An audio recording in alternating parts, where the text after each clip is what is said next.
Thank you. I stand before you this evening to briefly state why you, the people of Anguilla, should vote for me and all the other candidates of the Anguilla United Front Party. First, let me speak about District 1. For far too long, our district has been neglected, overlooked, and left waiting. To 2020, we are in opposition. And truthfully, it feels as if we remained in opposition even after 2020. Despite having the Premier, who is Minister of Finance and leader of government business, as our district representative, we have nothing to show for it. But my people, our waiting ends now. When you elect me as your representative, I will ensure that District 1 gets the attention, the investment, and the respect it deserves. District 1, do you want to spend the next 5 years in opposition?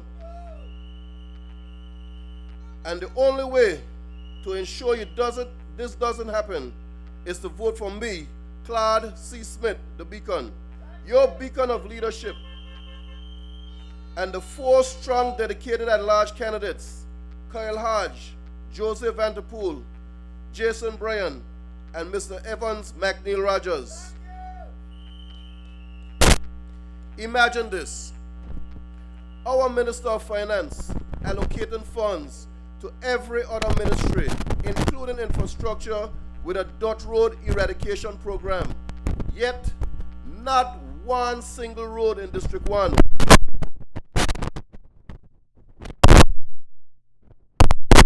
possible.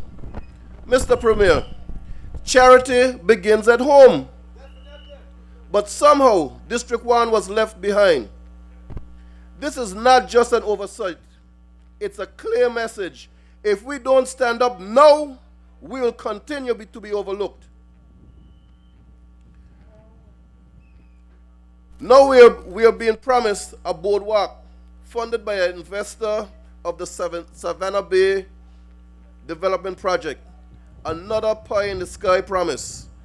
Are we really expected to believe that an investor will spend over $2 million on a boardwalk before he even starts his own project? District 1, we have heard promises before. Simpler promises like culinary classes, fuel on the dock, no GST, and what did we get? Nothing but GST. There are many more unfulfilled promises, and as we approach this election day, I will break them down for you one by one. It's time for accountability. It's time for real change. District 1, don't be fooled again. You were promised change, but no real progress ever came to our community. Remember, your vote cannot be bought. This time, let's choose leadership that truly puts people first. My people, I am a person of action, a leader who gets things done. No empty promises, no more neglect. District 1, let's get it right this time. Elect me, Claude C. Smith, the beacon, on February 25th and 26th. Vote for the Anguilla United Front. Vote for leadership that delivers. Vote for all beacons. Vote all lights. Vote for Claude Smith and the 4 strong at-large candidates, Kyle Hodge, Joseph Vanderpool, Jason Bryan, Evans McNeil Rogers. Together, we will move Anguilla and District 1 forward. Because true representation is not just in words, but in action. I will be present, involved, and working side by side with you to make our district stronger. We're setting up a marine base for making fishing safer and more efficient. We'll add bright, permanent channel markers so fishermen can find their way back home to safety, even at night. Our dock will be upgraded with fuel station, running water, and electricity to support daily fishing needs. We'll also improve our boat ramp to make launching and docking easier. Plus, we'll have a dedicated rescue boat for quick emergency response, keeping our fishermen safe at sea.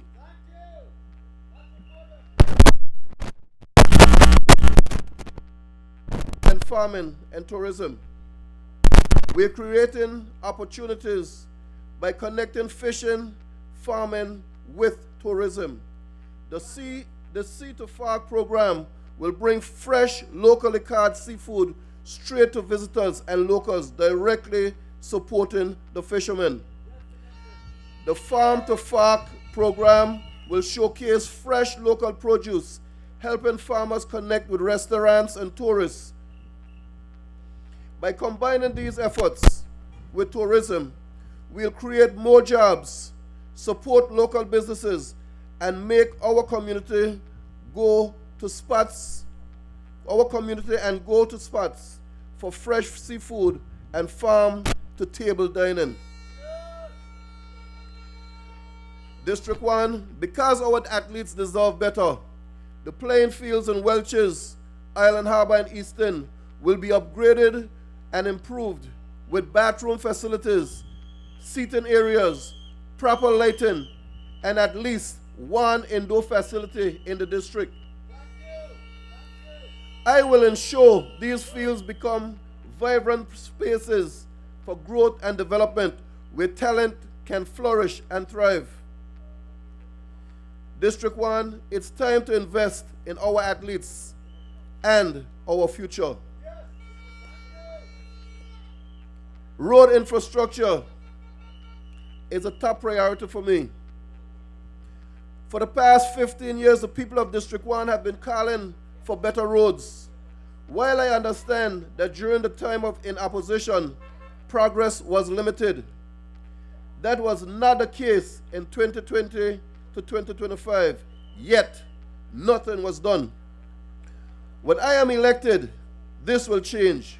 We'll upgrade all the secondary roads in the district, ensuring safer and better infrastructure for our community. Enough of the empty promises. Enough of the waiting. It's time to take action. District 1 and Anguilla, on February 25th and 26th, I ask you to stand with me, vote for CLAD, vote 5 lights, shine them bright, vote all 5 beacons. Together with the other members of the Anguilla United Front, we will get Anguilla to where it needs to be. In District 1, vote for Claude C. Smith, the beacon. In District 2, vote for our Premier, Cora Richardson Hodge, the beacon. In District 3, vote Shelia Rogers Webster, the beacon. In District 4, vote Cardell Richardson, the beacon. In District 5, vote Devan Carty, the beacon. In District 6, vote Patrick Martin-Barrow, the beacon. In 7, vote Cardigan Connor, the beacon. And in all the districts, vote our 4 at-large candidates: Kyle Hodge, the beacon; Jason Bryan, the beacon; Joseph Vanderpool, the beacon; Evans McNeil Rogers, the beacon. And I'd like to borrow some words from Mr. Sutcliffe Hodge. If you want to save Anguilla, I urge you to cast all 5 votes for the Anguilla United Front on February 25th and 26th. Have a good night, and may God bless us all. Make your vote count. Anguilla United Front. Yeah, yeah. Moving together, moving united. We prioritize quality education. Trusting way to better the health your system. GST relief to the people, empowering all the young people. Watch me diversify the economy. If you're proud to be a beacon, follow it. We gon' tackle the crime and the violence. This is the time then to come out and vote. 45 beacons, come out and vote for the AUF. Cause we moving together, moving united. My people, this has been a very exciting week. We had quite a bit of developments. We had a bombshell yesterday when Mr. Sutcliffe Hodge on Class FM radio gave one of the biggest endorsements yet to the Anguilla United Front.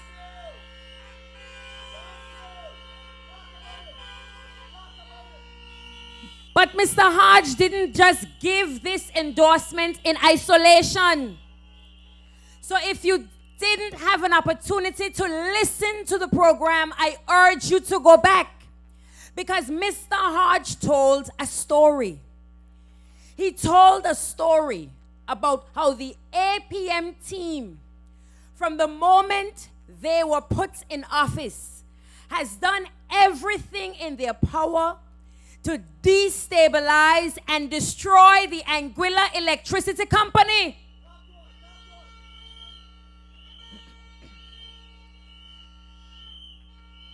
When they were pressured to pay government's bills, they backed ANGLEC in a corner and took them down to the governor's office.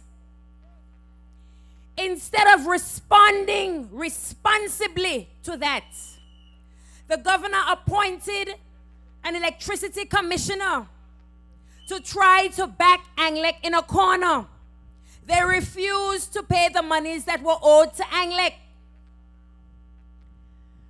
When the board that was appointed by this APM administration refused to do their bidding, refused to be complicit in destroying ANGLEC, what did they do?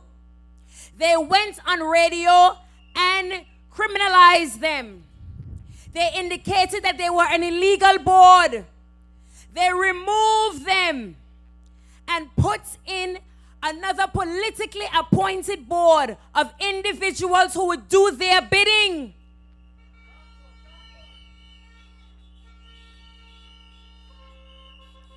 In doing so, they continue to push the PPA agenda, a power purchase agreement.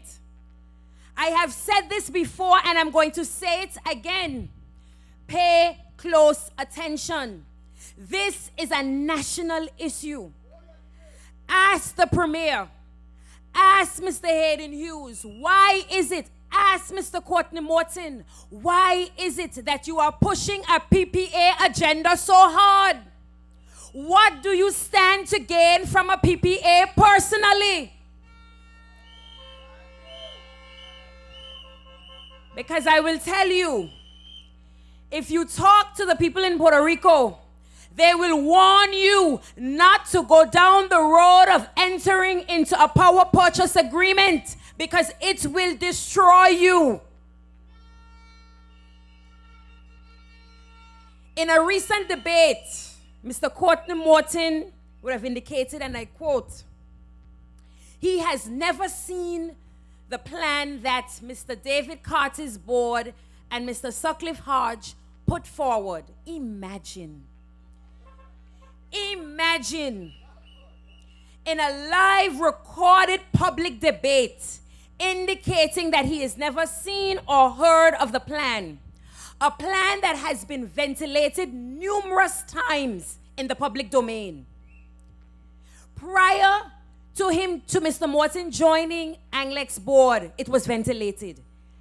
After he joined the board, it was further ventilated. As a matter of fact, Mr. Hodge would have served under Mr. Morton. So if you had any interest in seeing the plan, could you not have simply sent a request to Mr. Hodge for the plan?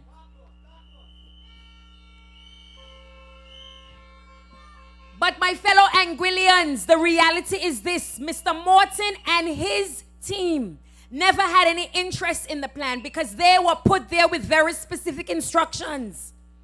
Enter into a PPA agreement by any means necessary. And when they could not deliver on that, the Honorable Premier went on Cool FM and said that the issue with going into a PPA is that the CEO of ANGLEC is preventing them from doing so.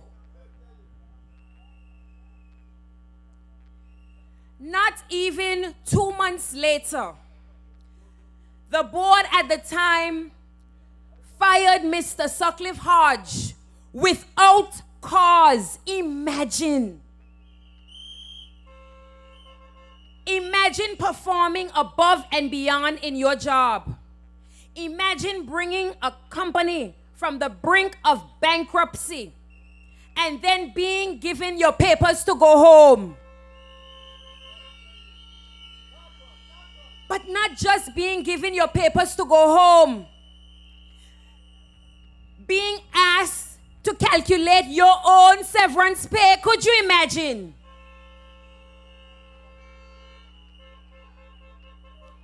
That says a couple of things to me. One, the board was being vindictive. Two, the board didn't have the capacity to calculate Mr. Hodges' severance pay, and that is a shame because it means that they are not fit to serve.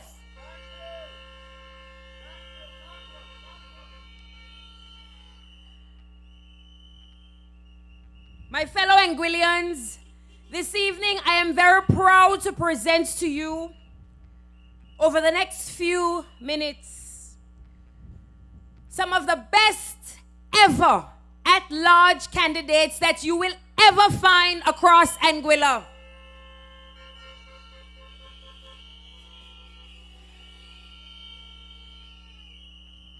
Mr. Jason Bryan, an individual who is committed to service, a young man with fresh, bright ideas, who has already demonstrated through his position as the community center manager in West End that he is committed to serving the people of this noble island.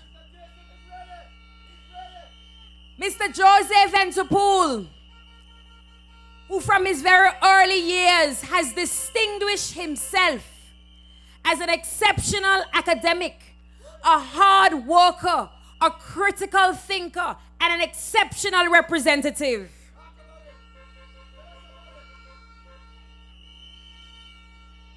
Mr. Evans McNeil Rogers, a man with experience, a man with the know-how, a man who knows how to get things done,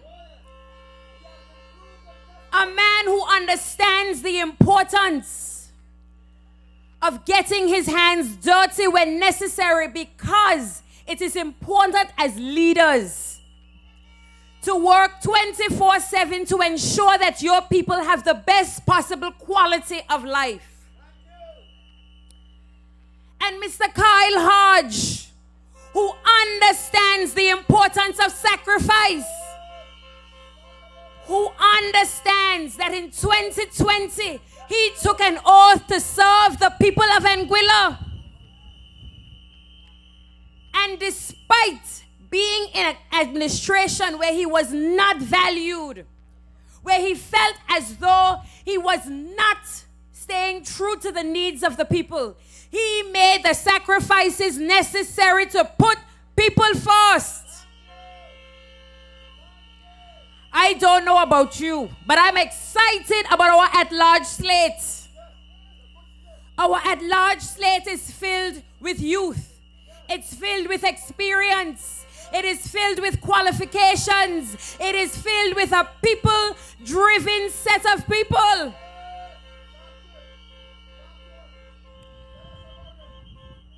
Over the last few months, I have had this distinguished pleasure of moving between District 3 and 4 with Mr. Cardell Richardson. And let me tell you a little something about Cardell. Cardell is no stranger to hard work. Cardell understands the value of putting the work in. Cardell is not someone that's coming to you fresh out of college. Cardell is a man with experience. Cardell is a man with integrity. Cardell is a man who understands work. For Cardell, it's not just about fancy words. Cardell understands that if you want to improve the quality of people's lives, you have to work day and night. You have to represent the people's needs. You cannot tell the people don't come to you and you are not a conduit. Because when you put yourself up for political leadership, you are a conduit of the people. You are there to represent the people and their needs. So when you go to the polls, District 3 and 4, I humbly ask that you give your support to myself in District 3, Mrs. Shelia Rogers Webster, as the district candidate. When you go to the polls in District 4, you give your support to Cardell Richardson as the district candidate. And you give your support to the 4 beacons at large, Mr. Jason Bryan, Mr. Kyle Hodge, Mr. Joseph Vanterpool, and Mr. Evans McNeil Rogers. District 3 and 4, we are counting on you. It is no secret that you are 2 of the largest districts, and your support matters to us. So Cardell and I are asking you to come with us. To the other districts near and far, District 1, we are counting on you to elect Claude Smith. District 2, we are counting on you to elect our first female premier, Mrs. Cora Richardson Hodge. District 5, we are counting on you to elect Mr. Davon Carty. District 6, we are counting on you to elect Mr. Patrick Martinborough. And District 7, we are counting on you to re-elect Mr. Cardigan Connor. We have a team of individuals with a proven track record of service. We are community-minded, we are people-focused, and we are experienced and qualified to serve. With this in mind, I now call on stage our powerhouse, Mr. Jason Bryan.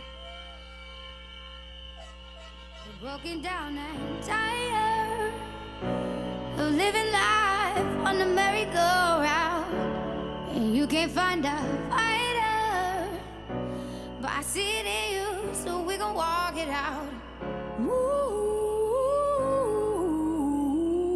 mountains, we gon' walk it out and move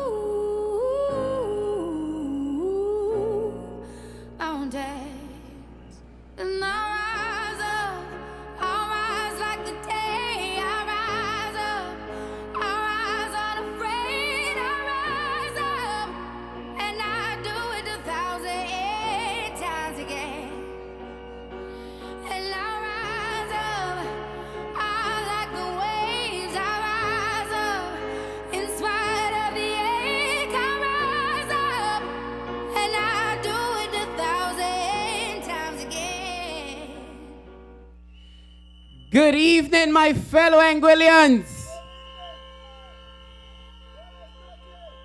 Good evening to my wonderful people of District 3 and District 4. Dominicanos y dominicanas en Anguilla, buenas noches. Tonight, we gather between 2 districts at a crucial moment of choice. District 3 and 4 have the opportunity to choose leadership that truly understands what progress means. Leadership that knows that real development starts within investing in our people, not just buildings. In Shelia Rogers and Cordell Richardson, you have two leaders who understand that real progress means putting people first. Leaders who know that our local businesses, our fishermen, our entrepreneurs are the backbone of our community. I stand here with a vision shaped by our shared experiences, a vision of District 3 and 4, where our young people don't just survive on minimum wage jobs, but thrive as business owners and skilled professionals. Our communities don't just watch development happen, but lead it with local ownership and innovation. Our future isn't just talked about in government office, but built right here in our streets, our shops, and in our homes. You know, this week we witnessed something that revealed exactly why change is necessary. In a debate organized by our youth, the future of Anguilla, the APM representative for District 3 actually said, and I quote, "I'm still waiting to see the first person who passed away from GST tax."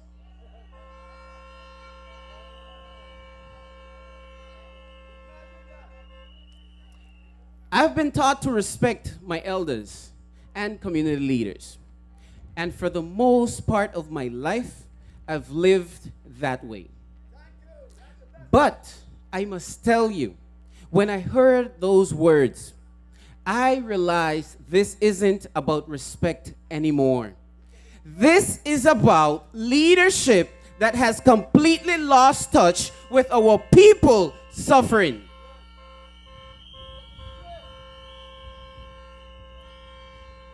That's why District 3 is blessed to have Shelia Rogers. A leader who doesn't wait for tragedy to act. A leader who understands that our people's struggles aren't measured by death certificates, but by the daily battles they face to put food on their tables, to keep their businesses open, to give their children the future that they need. And in District 4, you have Cordell Richardson, a true man of community. Together, Shelia and Cordell show us what real community leadership looks like. They don't need to wait on reports to know what's going on. They live it with you, work alongside you, and serve among you every day.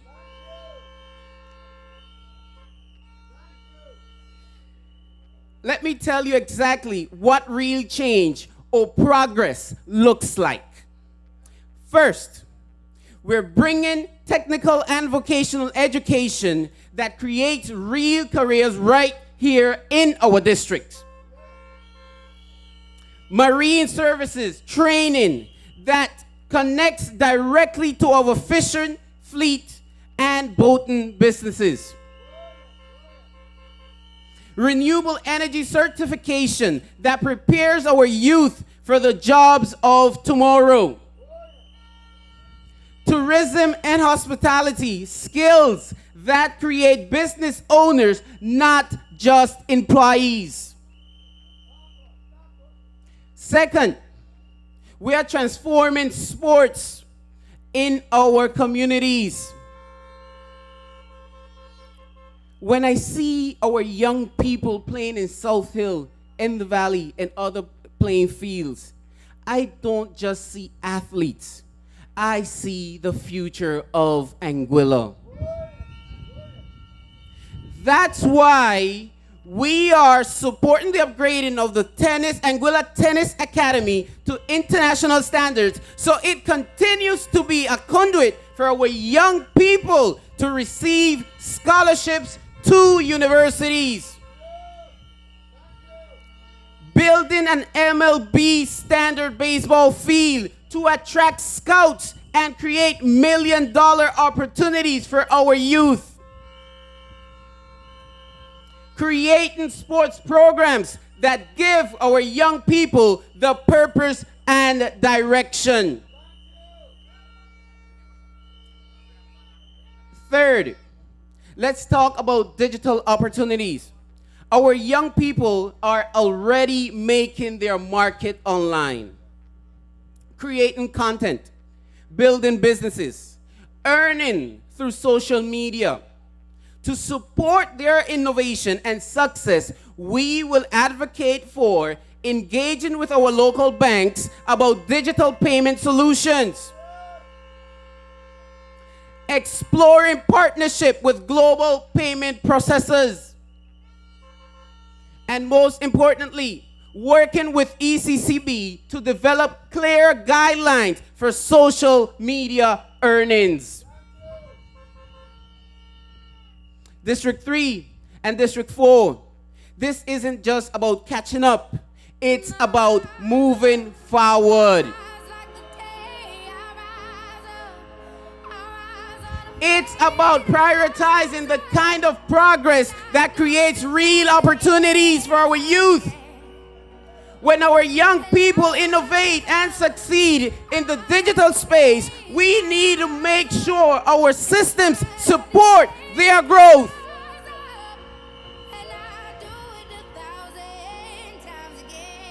Tonight, I call on every young person in District 3 and 4 to rise up.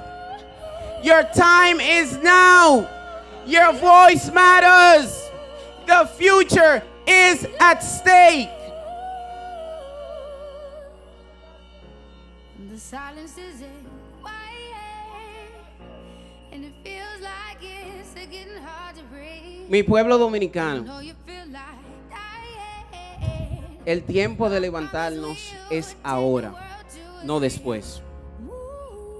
Los desafíos que hemos tenido que pasar por tantos años, los que trabajan en hotelería, piensen en las posiciones a las que han sido destinadas. Los que trabajan en construcción, piensen en las batallas y las cargas que deben sobrellevar día tras día, porque solo nos ven diferentes. Comunidad dominicana, no hay dinero que compre tu deseo de superación. No hay precio que compre el desarrollo de tus hijos. No necesitamos sobres en el día de las elecciones. Necesitamos personas dispuestas a representarnos. Necesitamos liderazgo. Déjenme ser su voz en el Congreso. Voten por mí como candidato nacional y voten por todo mi equipo en la Anguilla United Front. Voten en el distrito por los candidatos y voten por todos nuestros candidatos nacionales. En el distrito 3, voten por Shelia Rogers Webster. En el distrito 4, voten por Karel Richardson. Y a nivel nacional, por favor, voten por Kyle Hodge, Joseph Antipool, Evan McNeil Rogers y su servidor, Jason Bryan. So District 3 and District 4, on February 25th and 26th, vote for Shelia Rogers in District 3. Vote for Karel Richardson in District 4. And yes, vote for all 5 beacons. The AUF team will light the way to a brighter future. Vote for Kyle Hodge, Joseph Vanterpool, Evan McNeil Rogers, and yes, vote for me, Jason Bryan. Together, we can build an Anguilla that works for everyone. Together, we can create opportunities for all our people. Together, juntos, we rise. Juntos, nos levantaremos para un mejor futuro. Thank you. Muchas gracias. And may God bless Anguilla.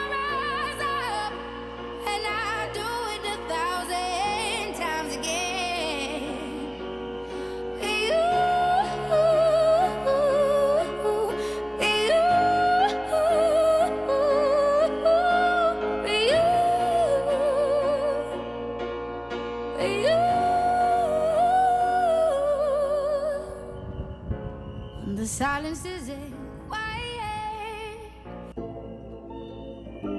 Make your vote count. Anguilla United Front. Yeah, yeah. Moving together. Hey. Moving united. My fellow Anguillians, on the 25th and the 26th of February, we are moving together. I'm asking that you don't leave home without someone with you. We want full cars coming out to vote. We want you to bring out your brother, your sister, your mother, your father, your children, your grandchildren. We need everyone out on election day. For the AUF, 'cause we moving together, moving united, moving together, moving united, moving together, moving united. Put your people first, leadership you can trust. Moving together, moving united, moving together, moving. District 3 and 4, we are counting on you. Barrington area, we are counting on you to come out in your large numbers and vote all 5 beacons. We are not making the mistakes we have made in the past. Every vote that you give to another candidate is a vote that helps to re-elect the APM. We are not giving any votes away. We are giving all 5 of our votes to the Anguilla United Front. Do not make the mistakes of 2020.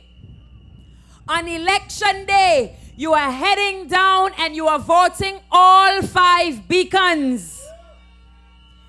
Every vote that you give to someone else is a vote to the APM government. Vote right, my Anguilla United Front people.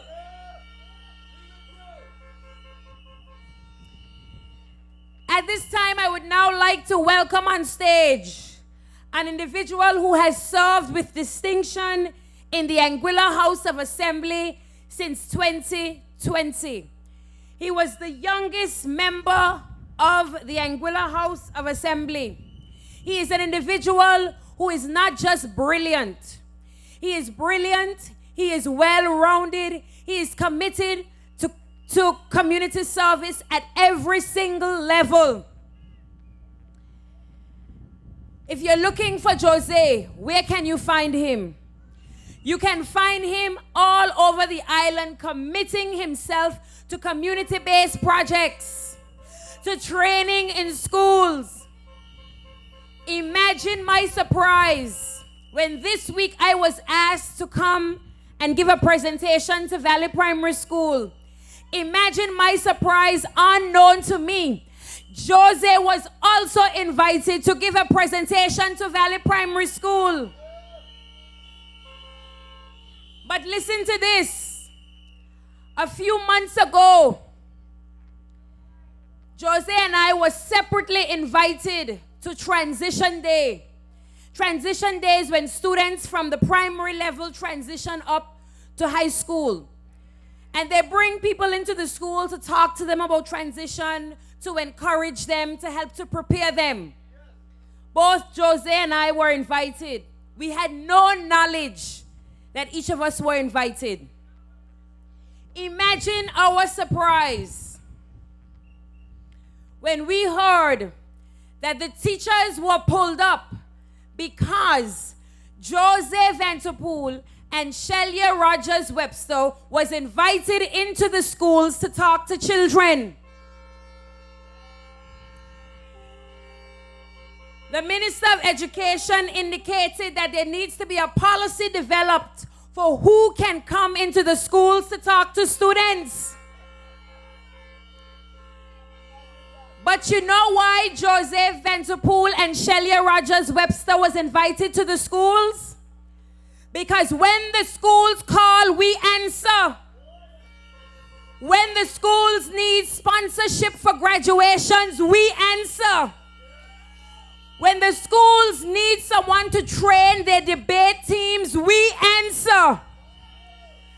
Because we don't conveniently show up for pictures. We are there all the time.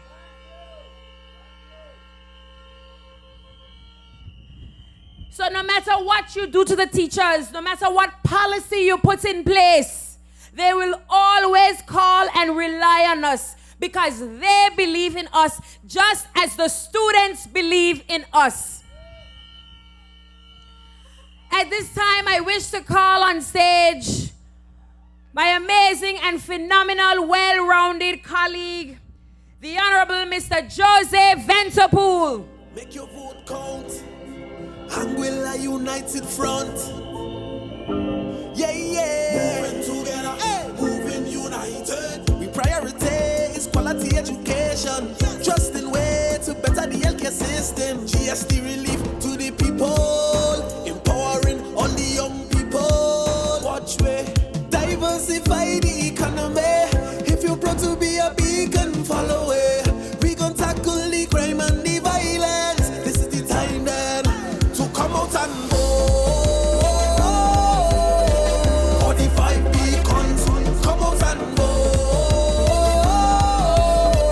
for the AUF. Cause we moving together, moving united, moving together, moving united, moving together, moving united. With your people first, leadership you can trust.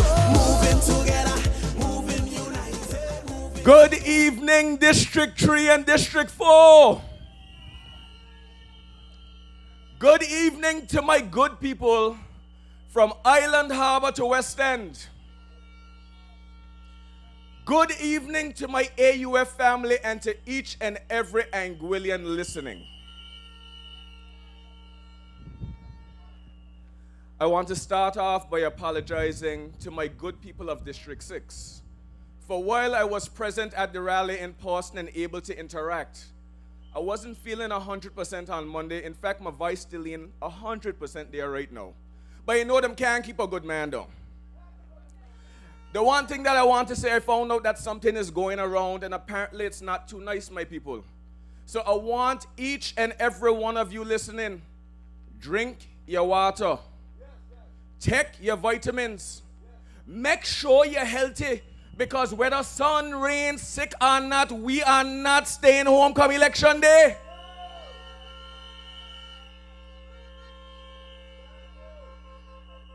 But let me tell you, my people, even though I didn't feel 100% even tonight before coming up, how can I not feel amazed, heart-warmed, not only from the reception and the energy that we get from you, our AUF people, you, our people of Anguilla, but what an amazing team that I have. And I want to say now, thank you to each and every one of my teammates.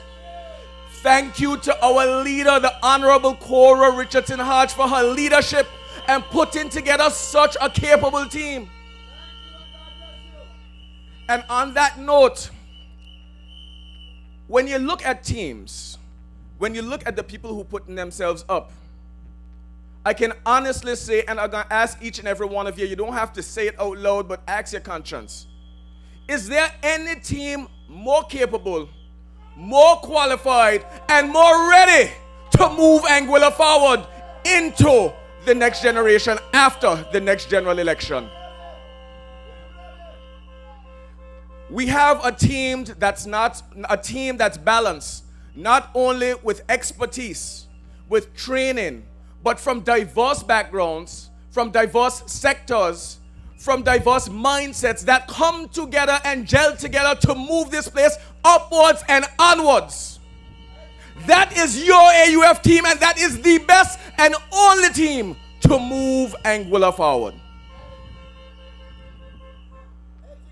So while I was home this week, and Lord, so much happened this week that I have to try and pick and choose, else I could be up here for 2-3 hours. Let's start at the political debates. And we have already addressed the fact, and oh my God, that bombshell that dropped yesterday. Mr. Hodge, on behalf of the people of Anguilla, we want to thank you for your service and apologize that this is the way that you, as a hardworking, capable, and caring Anguillian who wanted the best for the people, was treated and attacked. But we're going to get to that. In the political debates, I realized that there are a number of false narratives, stretched truths, and we already see blatant, flat-out lies that are being touted out there. They are trying to say, do not vote for the AUF because the AUF had 20 years in office, and what have they done other than put us here? But when I look around, the Honorable Shelia Rogers Webster has only been elected in 2022, and she's never been in government. Well, not yet. Check it in 2 weeks. When I look around, the Honorable Kyle Hodge, while he served in government for a brief while, stood on principle for you, the people of Anguilla, because he is a man who believes in truth, his word, and defending what he says to you. He ain't gonna tell you one thing on Friday and another thing on Monday. When I look around even at myself in the last House of Assembly, I just had to laugh at the lengths that they go to lie. The Honorable Hayden Hughes stood up and tried to say that I was in favor of outsourcing .ai because I was a part of the AUF administration of 2015 to 2020. And it was in the 2016 MTEF to look at doing that. My people, 2016, I wasn't even halfway through my degree. I come back late 2018. How you gonna blame me for that? But you have been in government for 4.5 years, but you afraid to defend your record, and I ain't just here talking about all of them. How will you talk about the Honorable Cora Richardson Hodge, who has a proven track record, who has demonstrated time and time again that she is prepared, capable, and has everything it takes to lead this country? The one who laid the foundation for the little things that you're going out there and trying to claim as your own, even when it happened in her time in office. My people, I do not want you to be fooled by the lies that are being told out there. There's another lie, mistruth, I don't even know what I'm doing because I'm trying to figure out how them get here. They keep on saying that they did what it took to develop Anguilla, that Anguilla's progress is as a result of them. I saw one of their teammates, who, by the way, applied to join the AUF, and I guess after he gave us his support and he wasn't successful, decided to try and get on the ship, come and attacking us now, but that's a different story. I see him saying that in 2018, under the AUF, we had negative GDP, as if in 2017, Hurricane Irma did not devastate our island. He went on to say, in 2020, Anguilla also had negative GDP, as if he forgot that in January of 2020, we broke record arrivals and tourism numbers. In February, we broke it again. And then in COVID came and shut down the world, but them expect us to have positive GDP. This is what I say, my people, do not leave these people misguide you. That year in 2020, the only country that had positive GDP due to COVID, or during that COVID period, was Guyana, and that's because them had oil. My people, they tout and they try to make you afraid, saying that this AUF, if elected, will remove Senior Shield, will remove Junior Shield, and that they, through their economic development, has done whatever. Again, people, it baffles me that they could even get these words out of their mouth without choking, you know. They're trying to make it look like they are the reason why the country has all of these funds. But they forget that the records are there. They forget that when I was campaigning in 2019 and 2020 about the potential of .ai and what it could mean for Anguilla if handled properly, that it would take us off and be a game changer for not only our economy, but for our youth and the future. They said that there's a pie in the sky. Oh, where he gonna get the money from to do that? They ain't had a clue. They criticize, they say what they want. In 2022, ChatGPT was released and the floodgates opened. Money started coming in. The same people who out here telling you no, that they had to enact GST when they promised you that they would not enact GST. The same people who now telling you that GST money is not enough. Why them ain't accounting for the fact, how would you have implemented Junior Shield, Senior Shield, built the airport, or any of the programs that you are touting of success without the millions of dollars that came in from .ai that you didn't have the vision to see coming? Not once in the debates they acknowledged that windfall. That was the word they wanted to use. But my people, that AI and its value is not going anywhere. It will only be a windfall because they do not know how to turn it into a reliable revenue stream. When the premier in the House of Assembly was happy to stand up and say that AI was projected to bring in $24 million, but we're getting a $50 million surplus. He don't tell you now that I walked to him after, and I have on record saying this again, I've said it many times, including in the House of Assembly. Premier, that 50 million you're playing with is cute, but that's just the tip of the iceberg. That has the potential to be more than 500 million on its own. But now they want to come talking about this $500 million budget. What did they do to bring in that money? What plans have they enacted to grow our economy? When they were out there telling you, the people of Anguilla, vote out the AUF because GST will cripple this country, killing your favorite mango tree. What have they done that was not laid out for them by the Anguilla United Front? And people gonna ask and say, so what are your plans? What are you gonna do? And you want to know, people, why I'm not being very explicit in stepping out exactly how we can go 1, 2, 3 in terms of building Anguilla into a digital economy? Because every time I open my mouth, them got them notepad ready because they want to come next week saying the same thing, pretending that they know. But my people, I myself do not claim to know it all. In 2020, when you elected me, and when we, the AUF, ran on a platform of economic development and digital transformation, unfortunately, we didn't make government, and the reality was 5 years in opposition. So, do we sit down for 5 years, wait to get elected, and then come up with our plans? No, my people. I have been studying for the past 2 years, trying to figure out my doctorate thesis. When I wrote to the university, one day I'm going to read you the application letter. The whole foundation of my thesis is to build Anguilla out to $1 billion economy. It was supposed to form the foundation of a national development plan. And when I say supposed to, when I look at the diverse team that we have and all of their skill sets, I don't have to worry about all the sectors of our economy.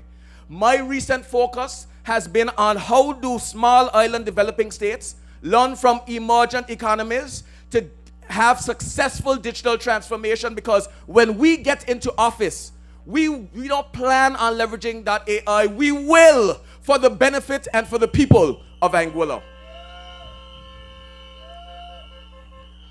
Another lie that was touted on the political platform was that a member of the APM team who claimed to have served as a director on ANGLEC board has never seen the plan. Well, my God. Well, Mr. Hodge yesterday, he already set the record straight and showed that they are blatant liars. But my people, we, the Anguilla United Front, did not get the plans from ANGLEC because they came to us first. They went to government. They called government. They reached out. Government would not answer. Government would not do anything. They went to the public. They presented the plan and still nothing from government. They came to us as a last resort. For us to bring that plan to the House of Assembly, where we debate it, them shut it down, but till now they cannot present their plan.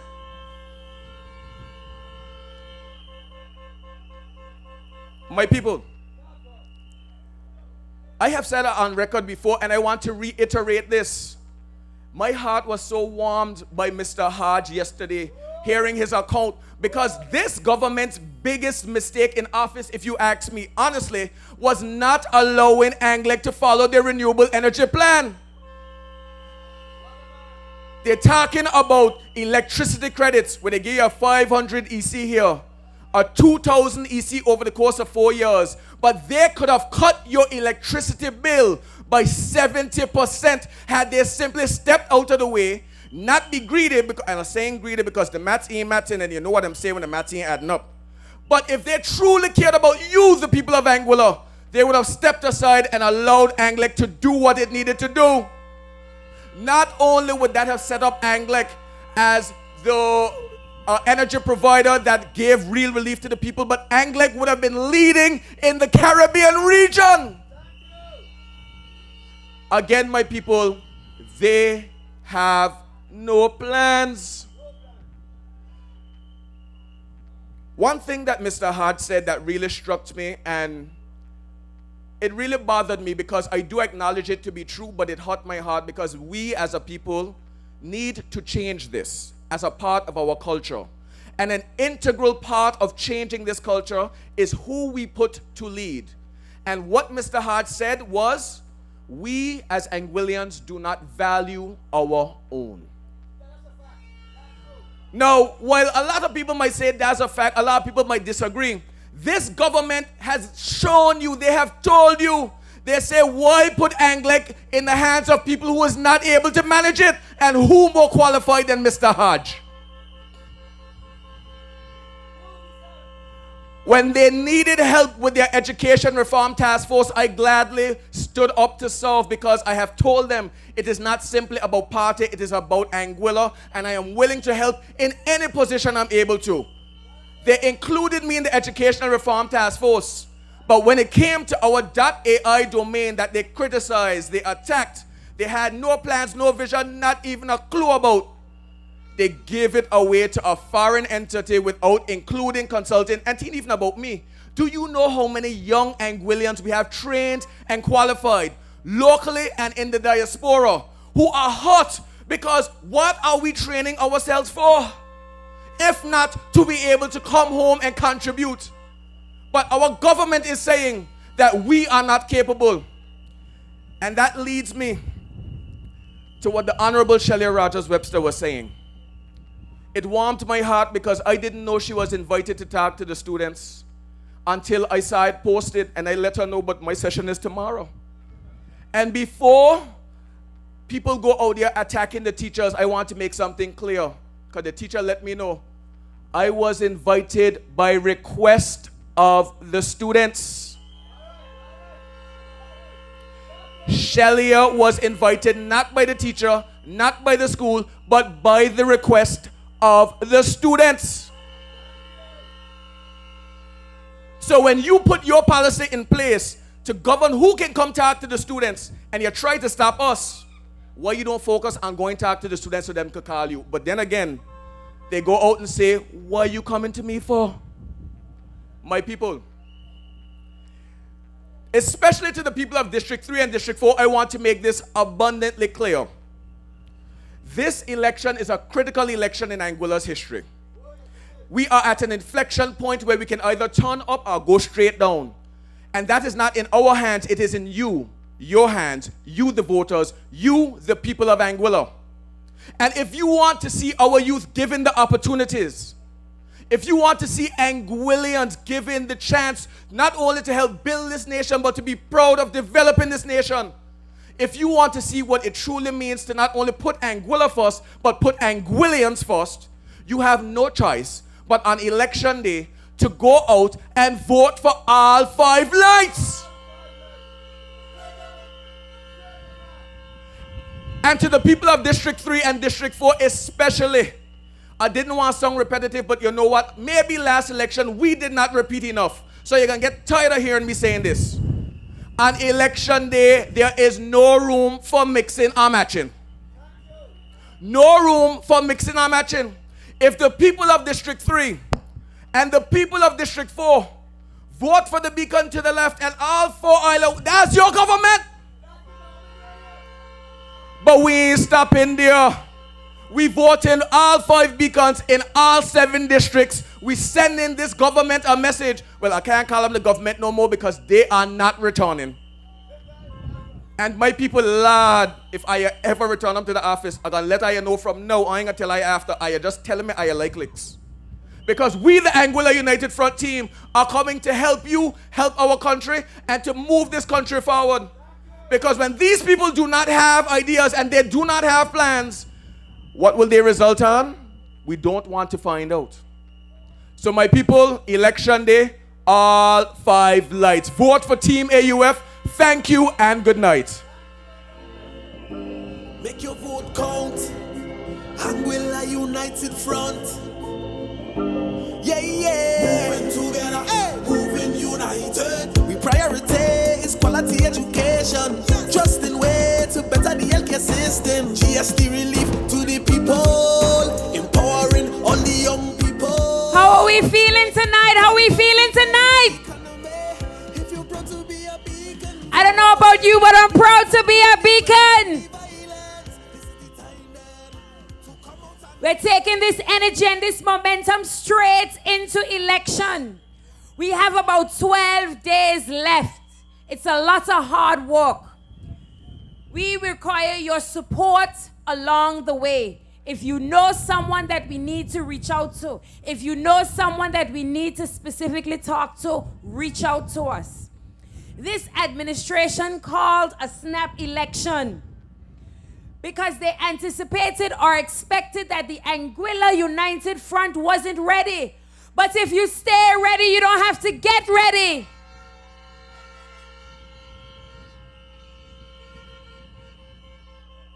Imagine for the last year, they have been talking about the quote-unquote tourist voters and persons who are overseas not being eligible to vote. They called a snap election, hoping that the overseas voters wouldn't have the opportunity to cast their votes in their homeland. But the overseas voters have responded and they are booking their own tickets to come. And now that that is happening, imagine the same APM administration is going over to St. Martin to campaign,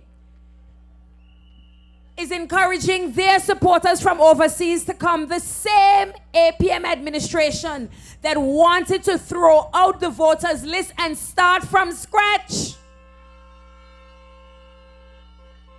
The hypocrisy is real. If you have served the people with distinction, if you have been honest over the last 5 years, what do you have to fear?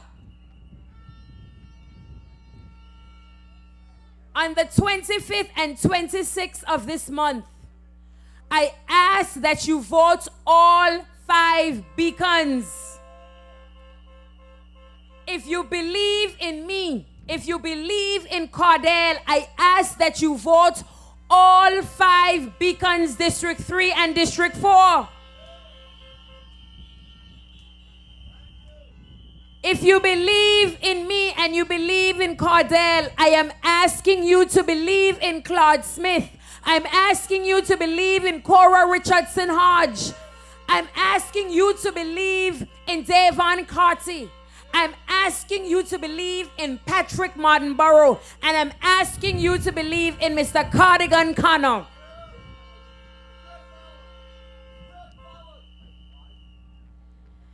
And now, it's time to welcome on stage someone who is no stranger to Valley North. An individual who has served this constituency with distinction for over 17 years. Give Mr. Evans McNeil Rogers a round of applause. United Front. Yeah, yeah. Moving together, hey. Moving united. We prioritize quality education. Trusting way to better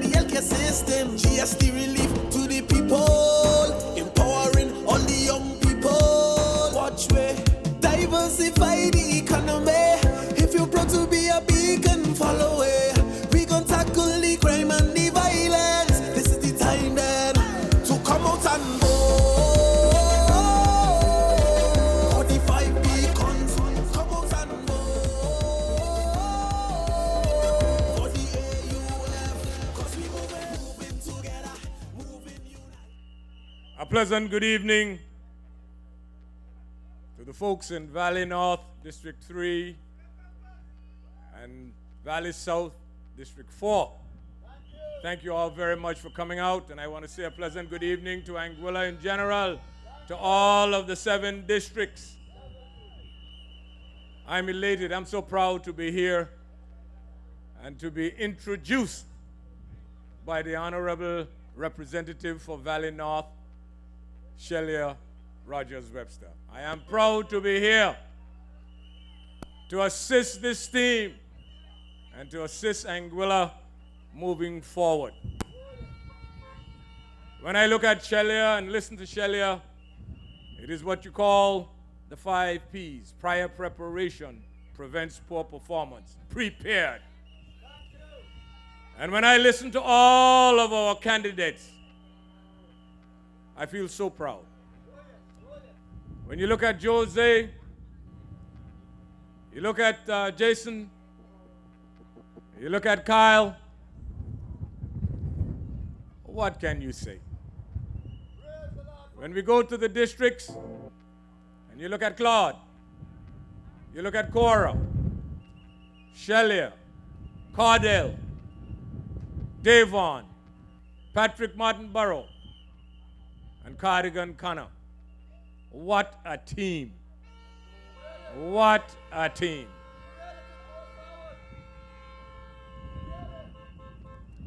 As age would put it, I am following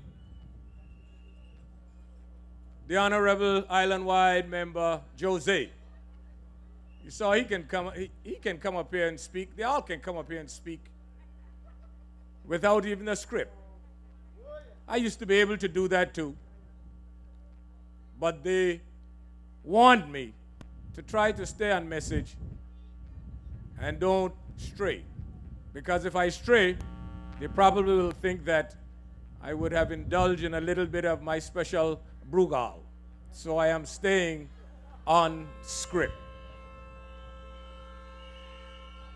My fellow Anguillians, I am not here on this political rostrum for Evans McNeil Rogers.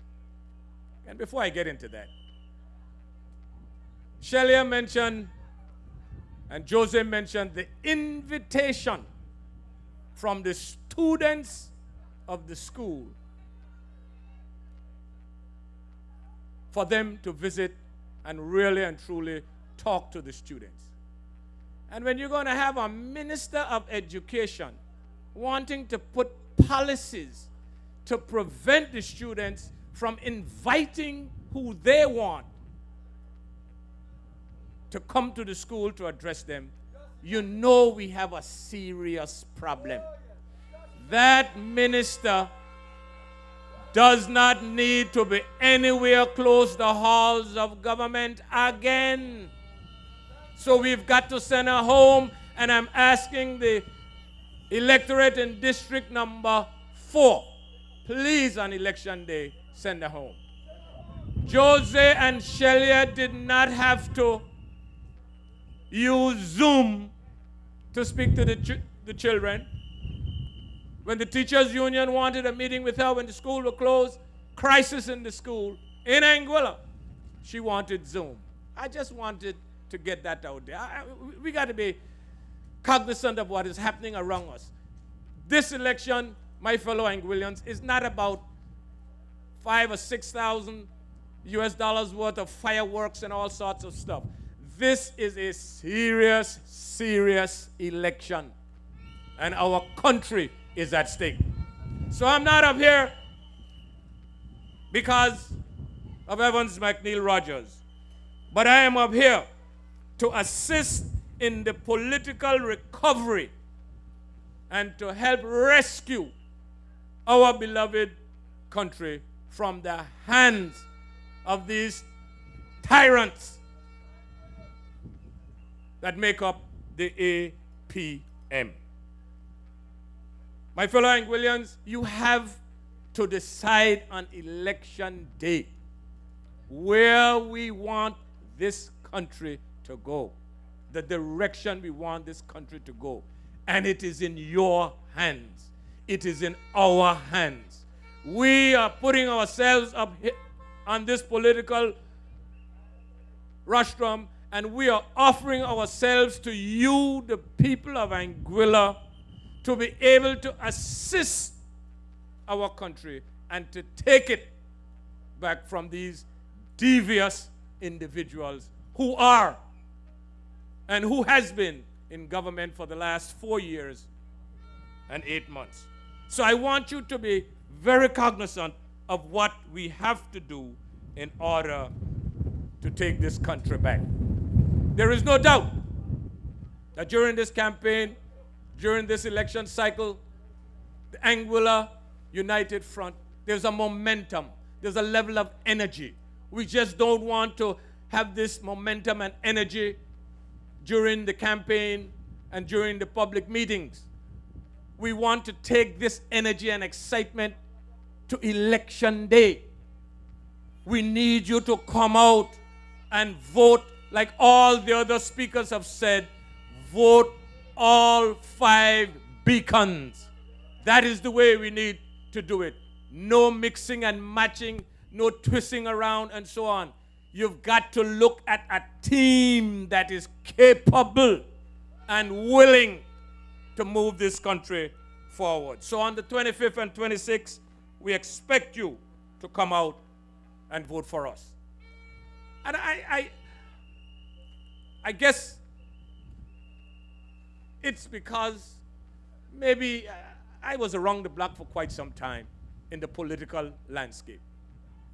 And when I hear the APM folks talking about infrastructural development, one would believe that the infrastructure in Anguilla started to develop since 2020. My people, please, please examine what these folks are trying to tell you.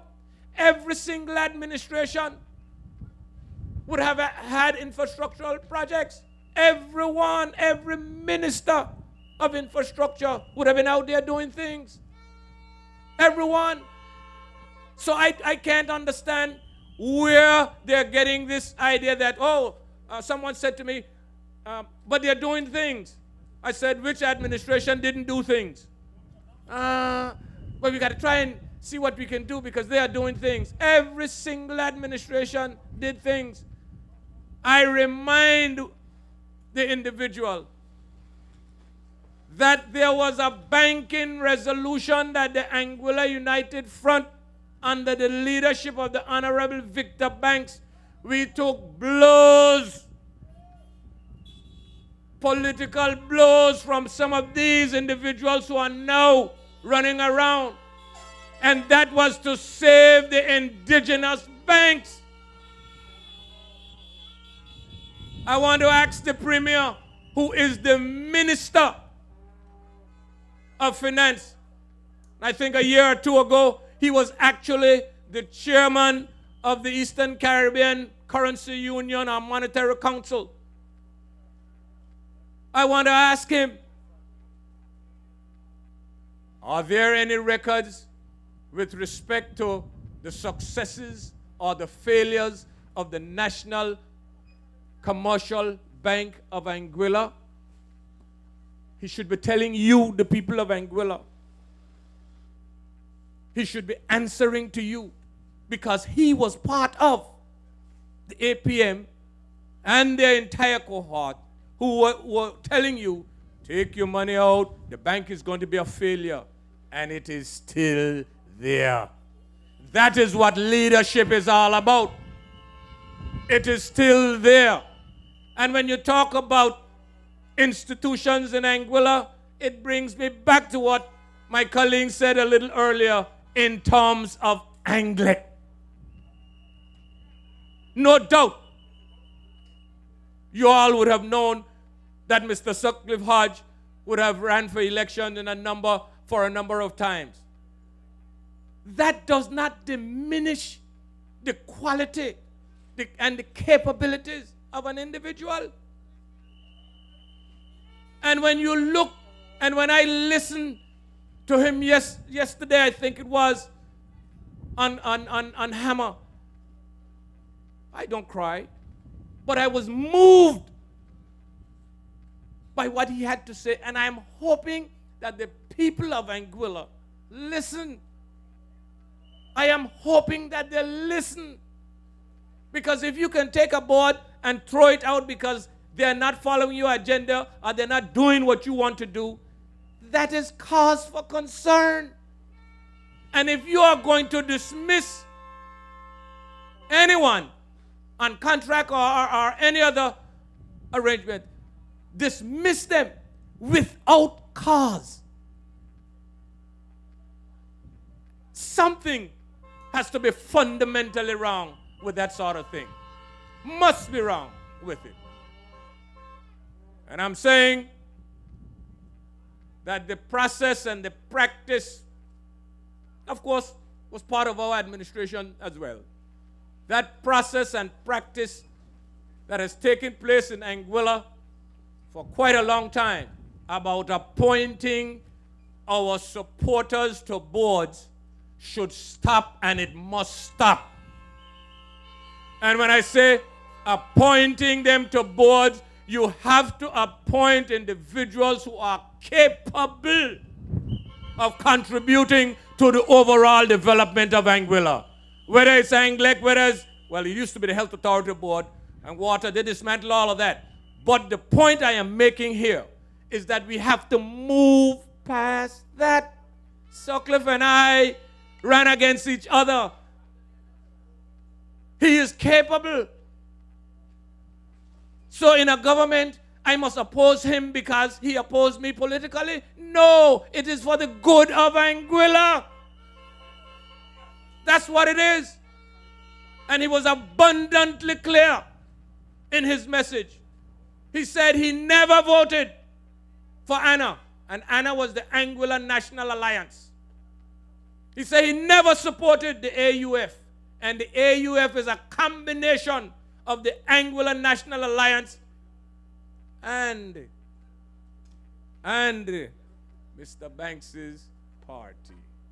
Mr. Banks, thank you very much for putting Anguilla before politics. And I'm going to say this.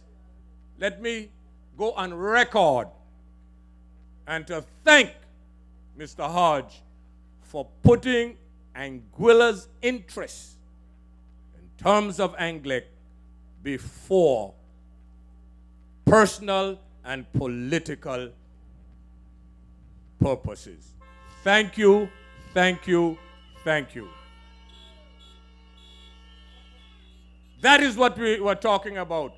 Anguillians coming together in a time when we need each other.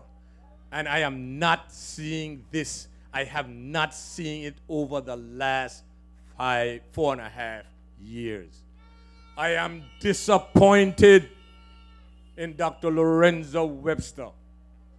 He has allowed, I don't know whether it's the APM or AUM or whatever it is, those operatives, it seems as if though they have clouded his vision in terms of leading this country.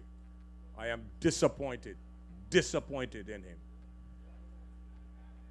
Healthcare is what I talk about all the time. And let me say to Dr. Webster, but before I go there, let me play a clip. And I want you all to listen to this very carefully. This is from the debate of 2020 when Dr. Webster was a candidate at the time. Please listen to this because it is a clear indication where he was then and what he has turned into now. As a candidate as a medical practitioner, a healthcare professional, a specialist, listen to this during the 2020 debate. Play it for us.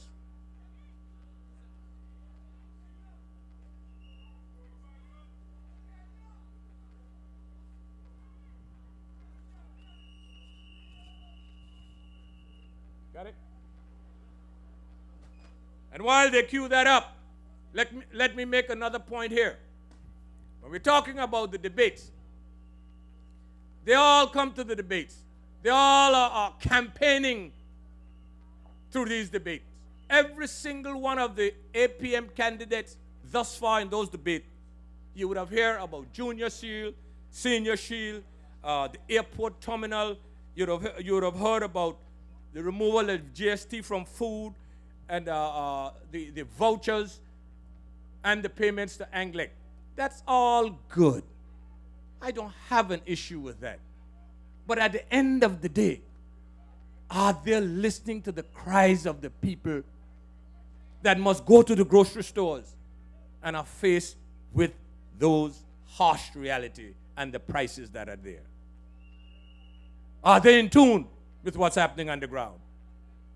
They're saying, oh, the Anguilla United Front was in office for 20 years. And I'm saying, wait a minute. Something here isn't adding up. From 2010, over the last 15 years in Anguilla, the APM/AUM has been in office. From 2010 to 2015, it was AUM/APM. From 2015 to 2020, it was AUF. From 2020 to 2025, it's APM. So of the last 15 years, the APM was in government, APM/AUM was in government for 10 of them. And they're coming to ask you for another term. 10. So you need to ask them, if they're saying that the United Front was in office for 20 years, and they were in office 10 of the last 15 years, legitimately, you can ask them, what have you done in 10 or 15 years? It's simple, straightforward. They're talking about yes to progress. Yes to progress. Progress is wonderful. Wonderful. But you know what? Progress for who? Who is progressing? You've got to ask yourselves, are you progressing? That's what you've got to ask yourself.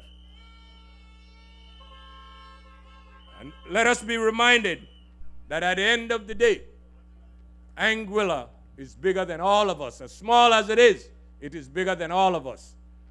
These guys who are occupants of the office in government, they do not care about what you are going through.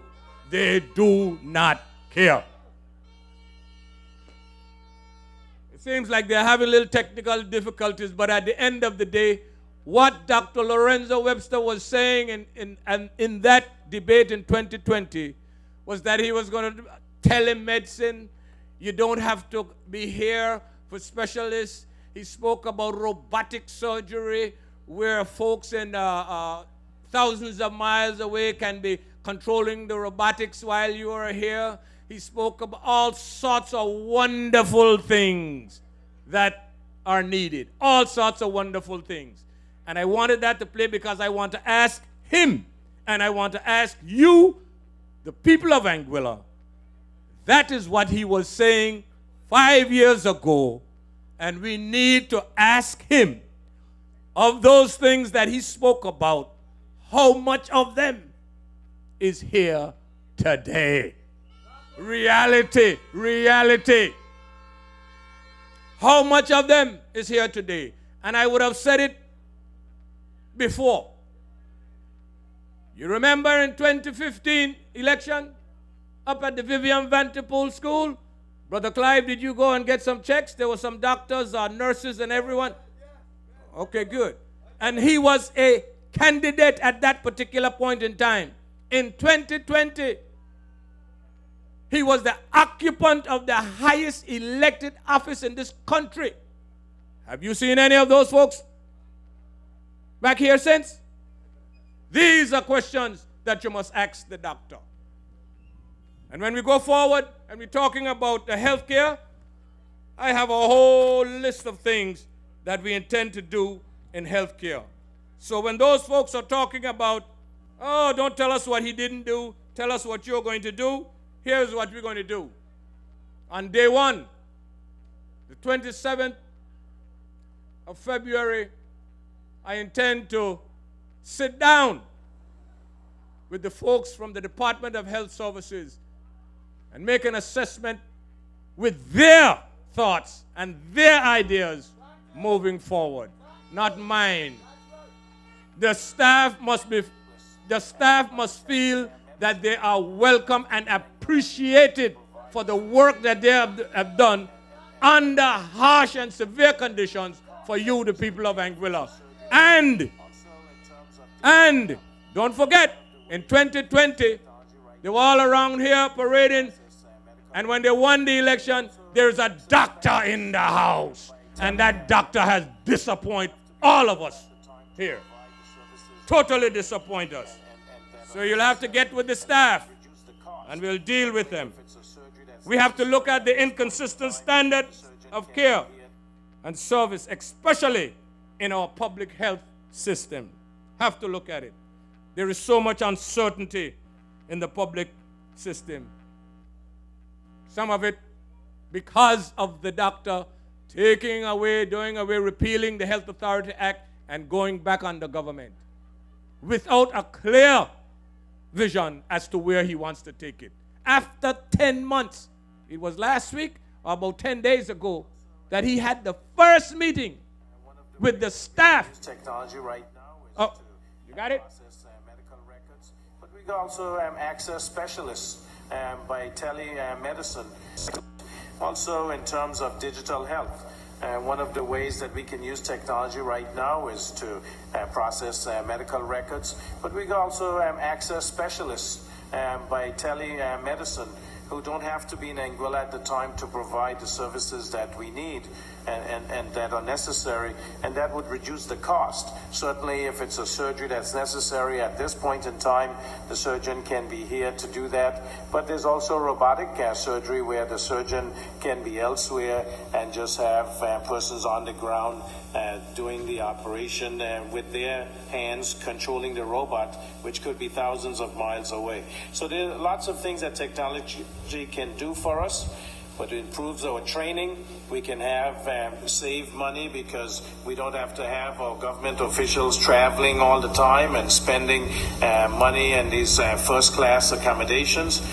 We can make sure that that training, we can develop our nurses and our doctors. So it's helpful to us as we go along. That technology merged with economic development is very helpful to Anguilla going forward, and especially to our young people. These are ways that they can continue to grow and develop. Also, you've heard it. Thank you, Brother Clive. Where is it now? 5 years after, where is it now? Where is it now? And that's from the Premier, the now Premier. He was a candidate then. The Premier, 5 years, Minister of Finance, Premier of Anguilla, the occupant of the highest elected office in this country, a graduate of Yale University, talking all of those wonderful things that are possible through technology. And he's right. But where are they? That's the question you've got to ask him. Where are they today? Going on, the AUF program, they're telling you that we're going to do away with the senior shield. Hell no. We're going to secure it, we're going to improve it, and we will extend it. And after we do that, they can claim it. But we will improve it, we will extend it, and we will secure it. We will enact the necessary legislation to secure it. They put it in place. Have they legislated? These are the questions that you must ask the doctor and you must think about when you're going to the polls. We've got to extend the coverage and the services of our health, of our public health care. You've got to ask the APM, since they brought in the Senior Shield, those individuals who would have had insurance.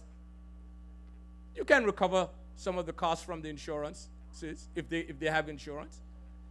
Have they looked at reducing the qualifying age or keeping the qualifying age at 70 and putting in place certain categories?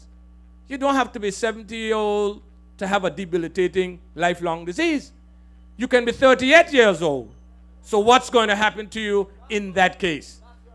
Did they have something in place for that? Did they commission an internal inquiry, a review, how to develop the Senior Shield? We support it. We will keep it. We will improve it. And we will make it better. We will extend it. And if they want to take it that Junior Shield, of course we're going to keep it, improve and extend it. We have to look at it in totality. The supporting staff must be there. Training will have to be brought in place. We've got to do it. We must also look at healthcare financing. That is a specialty that the doc must know about. Must know about healthcare financing. And when I was the Minister of Health, I didn't have $3 million coming in a month from .ai. If we had that kind of money coming in, and I wasn't the Minister of Finance, I had a Minister of Finance who would listen, but I have to make the case. We didn't have that luxury. So, at the end of the day, we must be able to invest in our health care. We must look at healthcare financing. We've got to look at universal healthcare coverage insurance for us here in Anguilla. We've got to be able to make agreements for tertiary health outside of Anguilla. If you're going to put a Senior Shield in place in Anguilla and you're not having conversation with Hughes Medical Center and with the two pharmacists, private pharmacies that are on island, what are you doing? Because at the end of the day, if the hospital pharmacy runs out of medication and your Senior Shield cannot cover the medications at the local pharmacies, they still have to pay. So you got to have a discussion with them. These are the sort of things that should have been thought about before you're moving on. Healthcare financing. We have got to deal with the staff of the Department of Health Services. They are hurting. In 2008, when the AUF administration reduced the salaries of the civil service, the salaries of the health authority staff was also reduced. Now, 10 months after the dismantling of the health authority and the creation of the Department of Health Services, the staff still, they have not had their salaries back to the 2008 levels. So if the civil service, if you're going to do it for the civil service, why not do it for the nurses and the folks over there in the Department of Health? How do you think that would make them feel? You are a government, are you a caring government? And you're going to come and tell me all of the infrastructural things when you got one public hospital and that is the way you're dealing with your staff? Come on now. So I'm just, and we're going to talk much more about the plans that we have to develop the healthcare services. And we're going to look at it. As a government, we're going to look at it. And your humble servant is prepared, ready, qualified to take it to the next level. That is where I am going to come in. All the young folks, education and .ai and the economy and all of those things, while they're important and absolutely necessary, your humble servant will be laser focused on improving the quality of healthcare service and delivery in Anguilla. That is my option going forward. And this is a recording, and it won't be like the doctor in 2020 telling you about all of those things. He got in office and did absolutely nothing. So I'm asking you, when you go out to the polls on election day, please, there is no time to mix and match. In Island Harbor, we have Claude Smith. And I want you to support him in Island Harbor. The doctor has done nothing to get your support in Island Harbor. Nothing.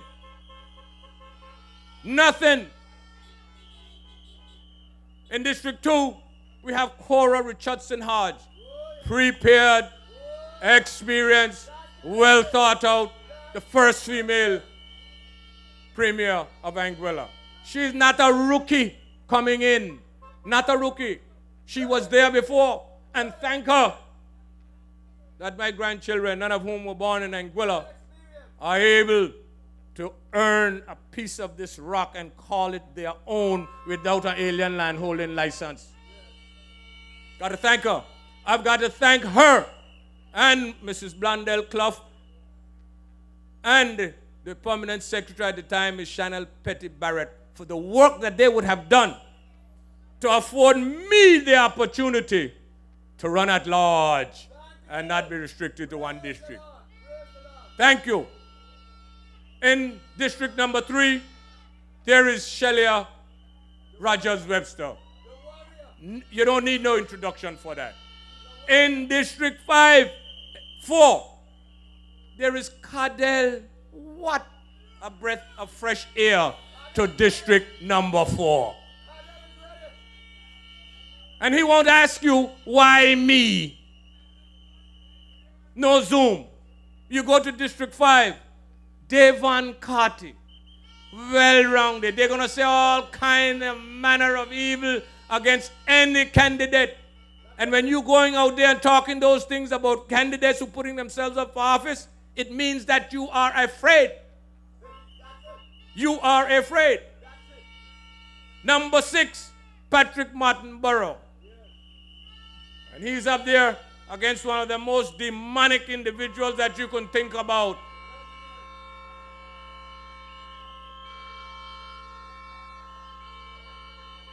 Give him an opportunity. Give him an opportunity to be part of a government that has the experience, the youth and experience. You know, in 2020, when the people of Anguilla elected this APM administration, not one of the elected members had ever served one day as a minister. Hayden was in the House of Assembly because Hubert brought him in there as the parliamentary secretary. He was nominated. He was never elected at that particular point in time. None of them were elected before. You cannot say that same thing about this AUF administration, about the next AUF administration. Can't say it. You go to number 7.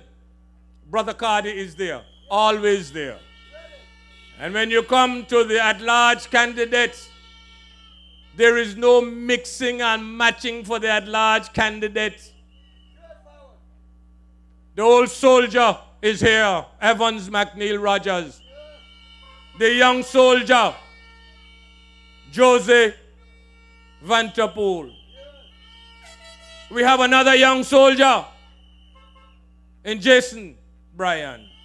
And we have a champion in Kyle Hodge, a man who can... I am asking you for those 5 votes, every single one of those 5 votes. And I would end with what Sutcliffe said. He said he'd never voted and he never supported.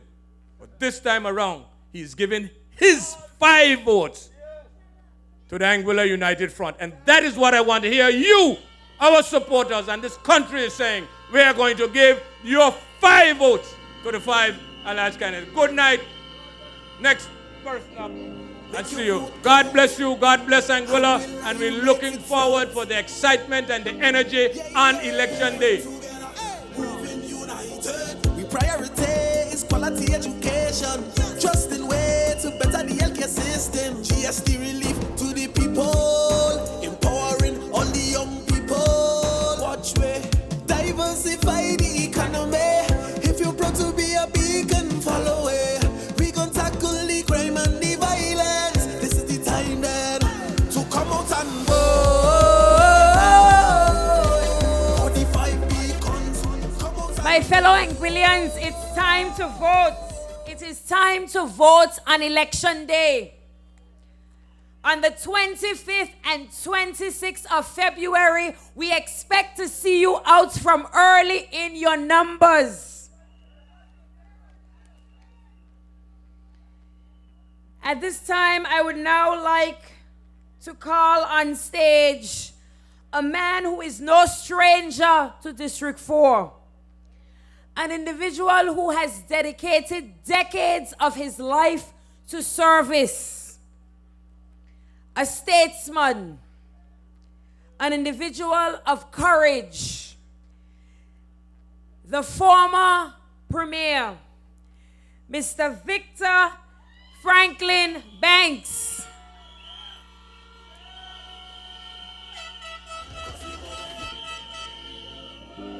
make your vote count. Anguilla United Front. Yeah, yeah. Moving together, moving united. We prioritize quality education, trust in way to better the healthcare system. GST relief to the people, empowering all the young people. Watch me diversify the economy. If you're proud to be a beacon, follow it. We gon' tackle the crime and the violence. This is the time then to come out and vote. 45 beacons, come out and vote for the AUF. Cause we moving together, moving united, moving together, moving united, moving together, moving united. With your people first, leadership you can trust. Moving together, moving united, moving together, moving united, moving together, moving united. District to district, you know we united. Up a little higher.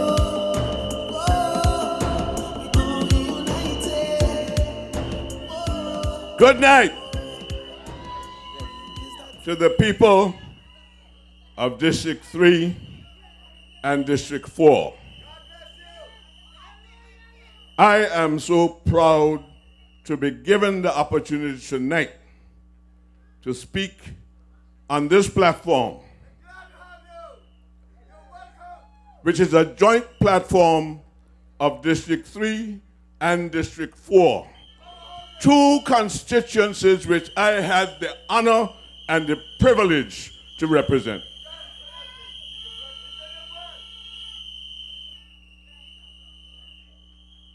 It is approaching 5 years since I have been on these platforms as a candidate for District 4.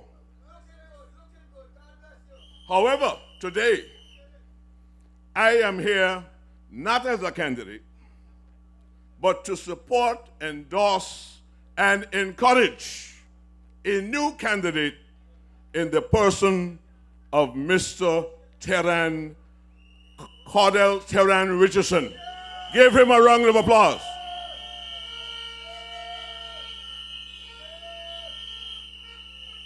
I have one mission tonight. The team have spoken on the issues. They can deliver them, and they can present them, and they articulate them well.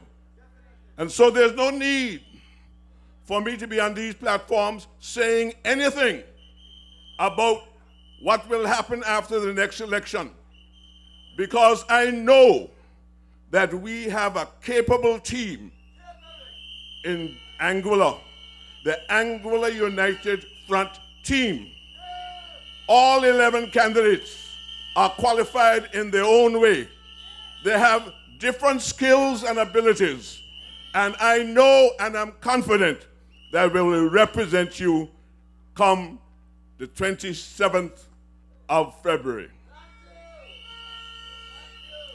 Since Cardell first launched his candidacy on November 23rd last year, I believe, like me, you continue to be more and more amazed and impressed by this young man. Give him another round of applause.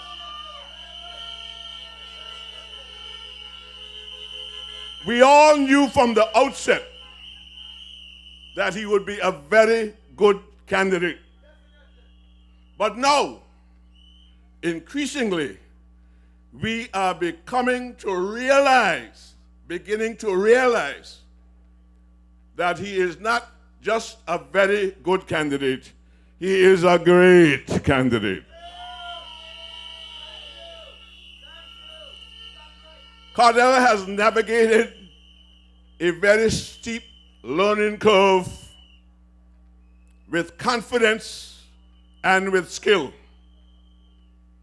and has made us all believers in what I have said at his launch, that he is destined to be the next elected representative for District 4.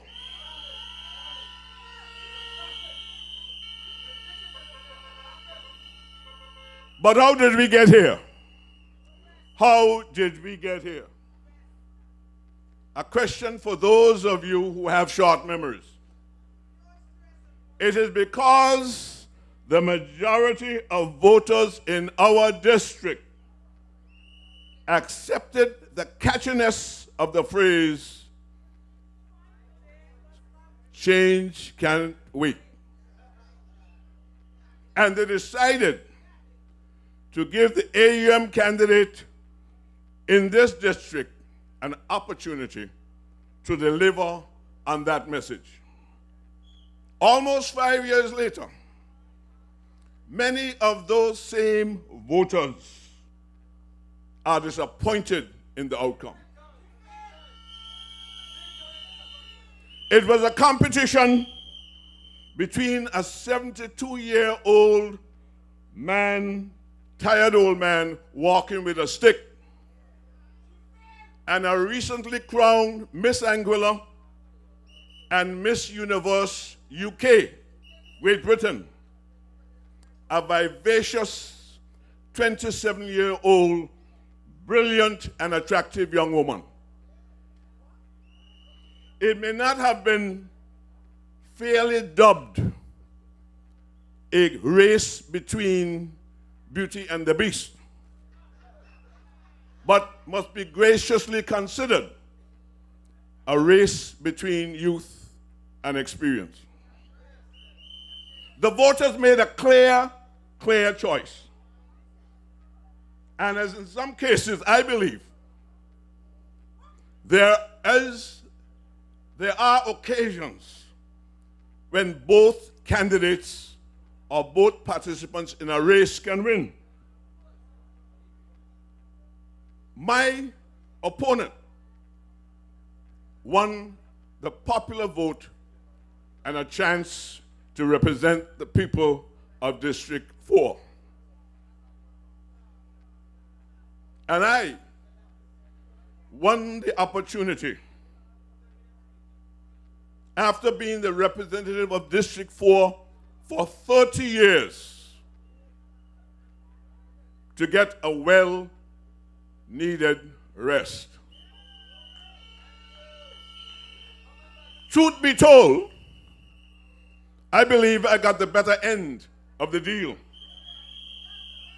Because I now carry no pain. I carry no stress. And I am confident that things are looking up for District 4, District 3, and Anguilla. My question, though, to the people of District 4 and the entire Anguillan populace is, are you better off than you were under the AUF administration? That's my question. Your response to that question will be delivered, should be delivered in mass on the 25th of February and the 26th of February this year. And based on what I am hearing, and perhaps the vibes that you are feeling, I would venture to predict that the answer will be a resounding no. We are not better off. But I have a few questions.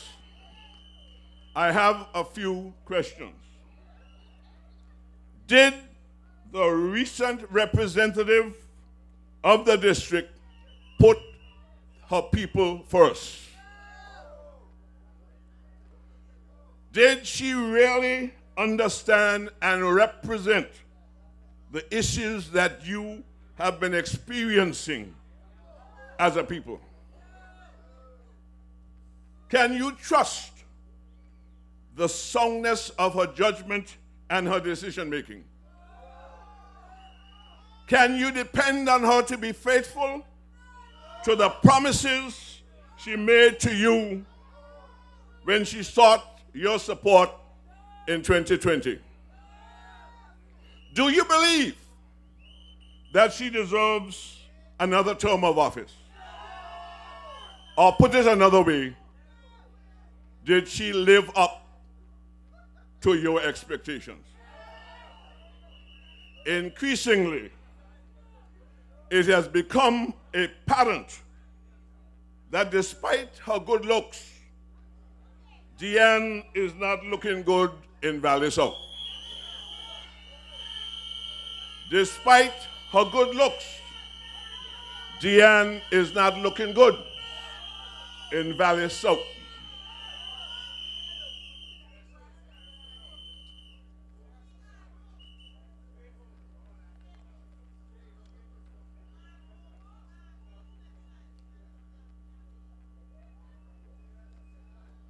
On the other hand, and I pause intentionally, someone said to me the other day that the old, tired 77-year-old man is looking good.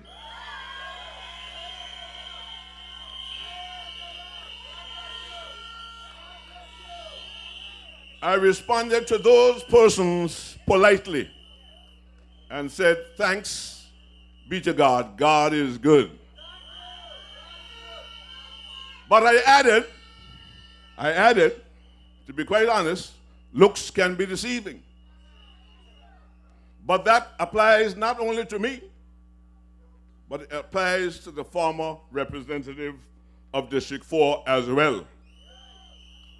Her good looks may have enabled her to deceive the people of Valley South, who believed that her election would lead to them being better off. But good looks can be very deceptive. So on this occasion here in the Farrington, on this joint platform for Valley North and Valley South, two districts which I have represented, I stand once again with pride to endorse the candidacy of a young man who means business. You know him to own many businesses, but on this occasion,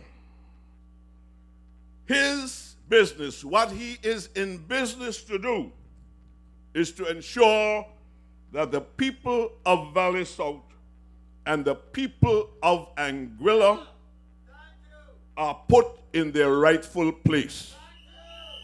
That is, first, putting people first. The plight of our people must be uppermost in the thinking of anyone who is running for elective office. If there are issues that affect our people, our elected representative must show genuine concern. That person, that elected representative, should not ask the question, why are you coming to me? On the contrary, they should try to come to you first. That person should not be addressing national crises from the comfort of their boudoir on Zoom. On the contrary, they should be running to meet their citizens face to face even before they put on their makeup. That person should not declare their opposition to a matter that affects the country at large and resign from office on the weekend and be persuaded to return to office a few days later under a cloud of suspicion. On the contrary, a principal representative of the people should never capitulate on controversial issues without recourse to the people who elected them in the first place. You must let your people know that what caused you to change your mind and what you promised them faithfully, loudly, and forcibly that you would never support when you sought their support. So why do I believe, and believe strongly, that Cardell is the best candidate for the job in District 4? First of all, Cardell has intentionally decided to be a part of the Anguilla United Front team. It is a principled organization with a constitution, a dynamic set of policies enshrined in several constitutions, manifestos over the years, and a clear shared vision for the people of this district, and a process for ensuring that there is a system in place to get the best candidates to represent you in this election. And I believe that we have been supremely successful in doing that. Secondly, Cardell is from the district of Valley South.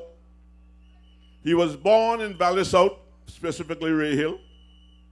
His parents are of Valley South, and he lives in and cares about Valley South. Thirdly, Cardell pursued education to acquire the tools, the skills, and the knowledge to give him the ability and the flexibility to work both in the public and private sector. And so he is comfortable both behind the desk and in the field. Fourthly, Cardell does not allow the shores and coastline of Anguilla or even the Caribbean to limit his horizons. He was never contented with the security of a job in the public service. He is, and always was, prepared to back himself to be a business owner rather than an employee. And finally, Cordell is a successful businessman, a farmer, an innovator, a mentor, a resourceful leader. He understands all aspects of the public and private sector, and he cares about people. In short, Cordell is equipped and ready to get to work for you on day one. Even though I'm sure Cordell doesn't need a job. So without any further ado, and greatly excited about the future with Cordell and this awesome Anguilla United Front team, kindly assist me to welcome the team that will present the next elected representative for Valley South District 4, Mr. Cordell Charan Richardson. Feel the vibes, vote all 5 lights, make your vote count. Thank you very much and good night. It's election time, vibes time. It's vibes alone. Tell me, can you feel it? Yeah.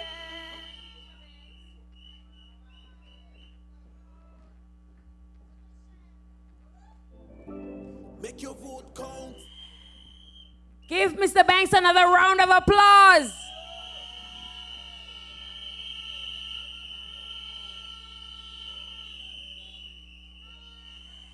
At this time, I wish to welcome on stage a man who has made great sacrifice, an individual who understands what it means to stand with the people. One of your island-wide candidates on the Anguilla United Front team, Mr. Kyle Hodge. The ground still tough. Still tough. All my head I tell with things wrong. Things around. Yeah. Now tell me if you see it like me. The words they speak are not true on TV. How can things be getting better when so much people still are suffer? Them say things that get better, but we can't see it. Can't see it, we can't. Them say money I run right and over pocket still I feel it. Still I feel it. Can't sleep at night because we stress out. Every month and data about the code. Make our ends now meet. People line up on street. Change is what we need. Tell me if you're going through this, working all day and night and still can't. Good night. Good night, District 3. Good night, District 4. Good night to the people of Anguilla. Good night to those in the diaspora. We have 12 days to go, and we are looking forward to you coming home. We value you when you come home for weddings. We value you when you come home for Christmas, when you come home for Festival Del Mar, when you come home for Carnival, and we will value you when you come home on the 25th and the 26th of February. I see some of you here already tonight. Welcome home. Welcome back. Good night. I heard the people in Blum Point want us to come back. I heard they have many questions that they're still asking, and they need to ask the current minister. I heard also that there are people right now jumping off the boat, coming over to the beacon, coming over to the humble party, coming over to this caring and respectful team. One lady told me today that she wore a blue shirt proudly last election.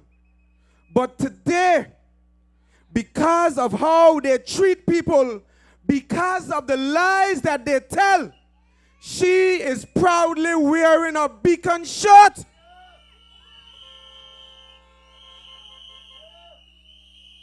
And she is a lady who is doing good for herself. Very successful. So it's not about the money. It's not about the roads. It's not about the projects. It's about how you treat people. That is a lady of principle. That is a woman of character. God bless you. One other lady, she met me the other day, and she asked me, either jokingly or seriously, to throw her a life jacket so that she can safely swim to the beacon. Now that is what you call 1 foot in and 1 foot out. This is what you call an exodus of people. Anguilla, people of Anguilla, from east to west, from north to south, people of Anguilla, I say to everyone, when you go to the ballot box, it's just you, it's just your conscience, and it's just God. Do the right thing. You are in the majority. You hold the power of your future. The future of Anguilla is in your vote. So District 4 and District 3, we bring the same energy tonight. We bring the same fire. We bring the same determination. We bring facts and nothing but the facts. We don't have to lie. We speak truth to power always. So this is not just another campaign stop for me. District 3, Stony Ground, and Carl's Bottom, these villages in District 3, these streets, they know my footsteps. This is the district of my alma mater. This is where I lived with my mother and 5 siblings, where my father and my grandparents, Collins Hodge and Lenora Hodge, built their legacy. You want to know more about my roots and where I come from? My grandmother's farm was in the Valley Bottom. My roots. My grandfather's mechanic shop, and there's still the old-time concrete ramps. That's in Stony Ground. That's my roots. His principles help shape this nation. Those are roots. When party politics came to Anguilla, they told my grandfather Collins to fall in line. They told him to stay quiet, but he stood firm. He demanded a national government, and he refused to trust the colonizer. He suffered for those principles, but he never wavered. That's what principled leadership looks like. And today, standing on these same streets, I understand exactly what he felt. Because when they tried to burden us with GST, when they told me to stay quiet and fall in line, I had to make a choice. Comfort or conscience. People are party, and I choose you, the people of Anguilla. And as long as we, the Anguilla United Front, stay true to the people, you, the people of Anguilla, we will not be moved.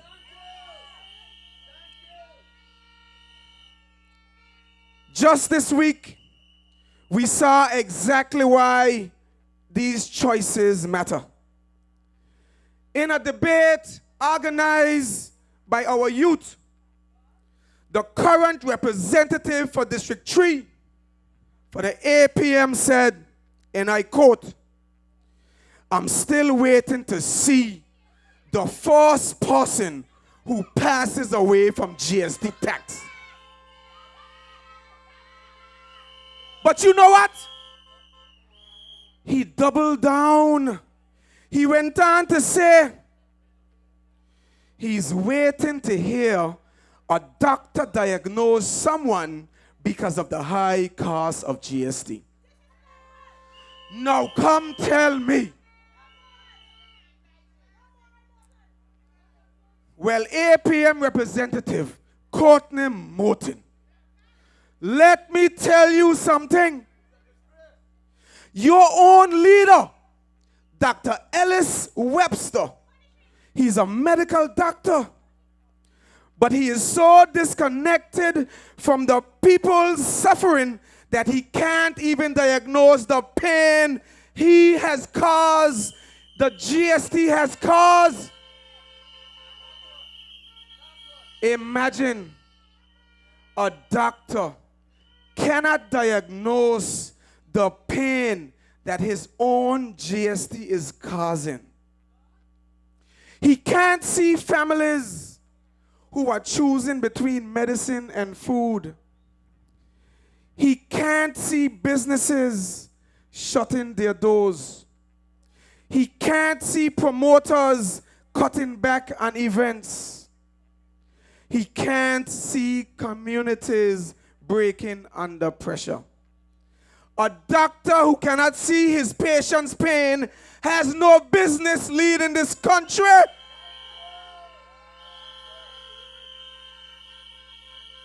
I will repeat. A doctor who cannot see his patient's pain has no business leading this country.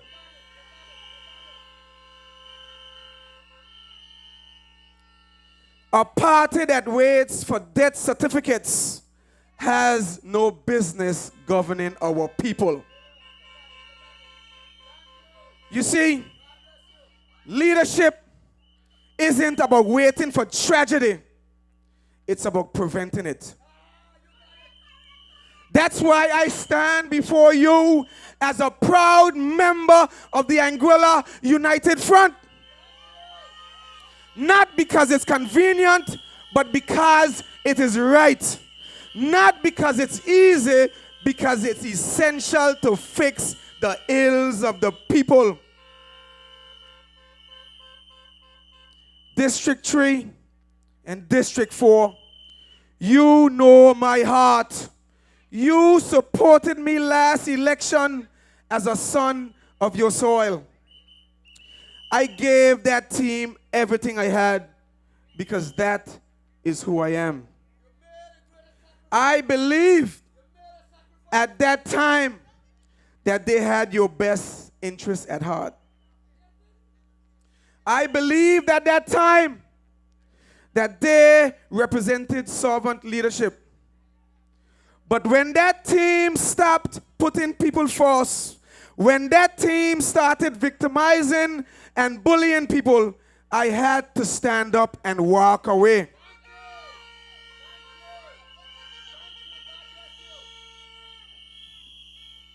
District 3, in 2020, I was the only blue island-wide candidate to make it through the top 4.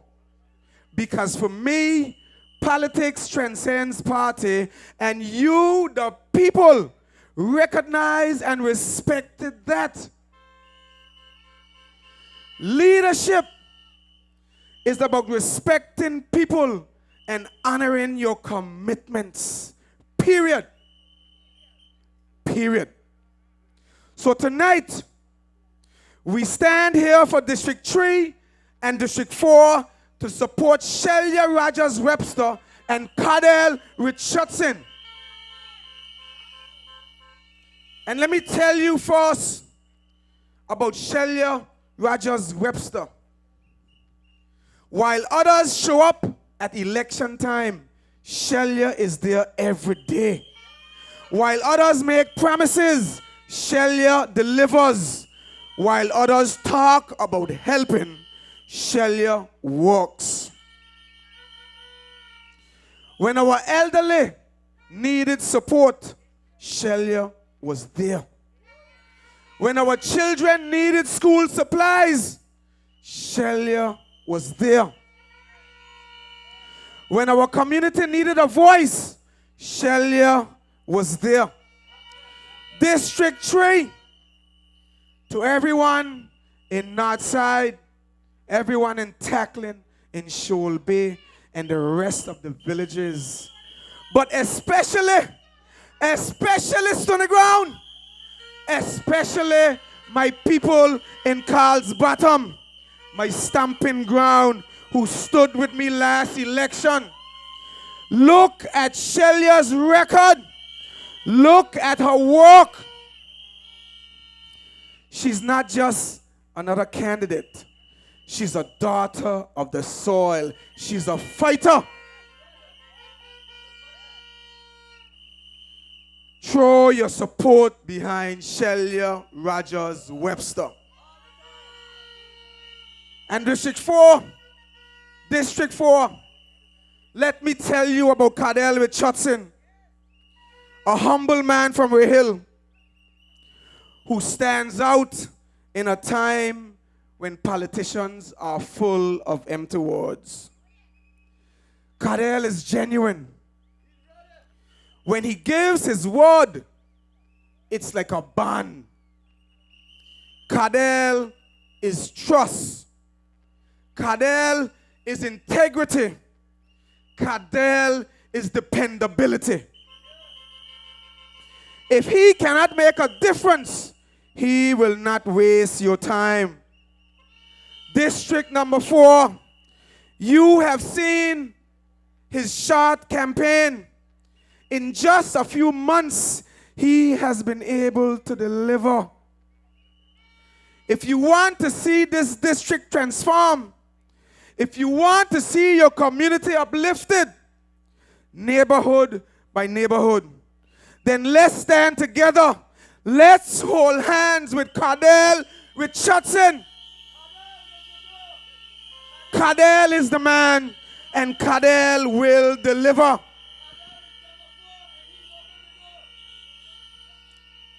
District 3, and District 4, let me tell you something. Something very, very important. As we get closer to election day, the desperation will grow. In these final days, the threats will get louder. The intimidation will get stronger. The pressure will intensify because they know what I know. They know what you know, that their power is slipping away. It's only a matter of time. District 3 and District 4. The power of the people will always be greater than the people in power. This team, this Anguilla United Front team, will not take your vote for granted.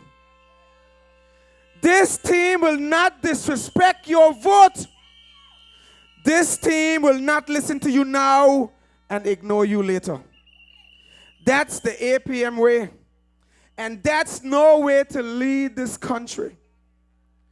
This team, under the leadership of the Honorable Cora Richardson Hodge, will restore trust, integrity, and respect to politics in Anguilla. So on February 25th and February 26th, vote for Shelia Rogers Webster in District 3. Vote for Cardell Richardson in District 4. Vote for Kyle Hodge, Joseph Antepool, Evan McNeil Rogers, and Jason Bryan. People of Anguilla, Vote the Anguilla United Front all the way.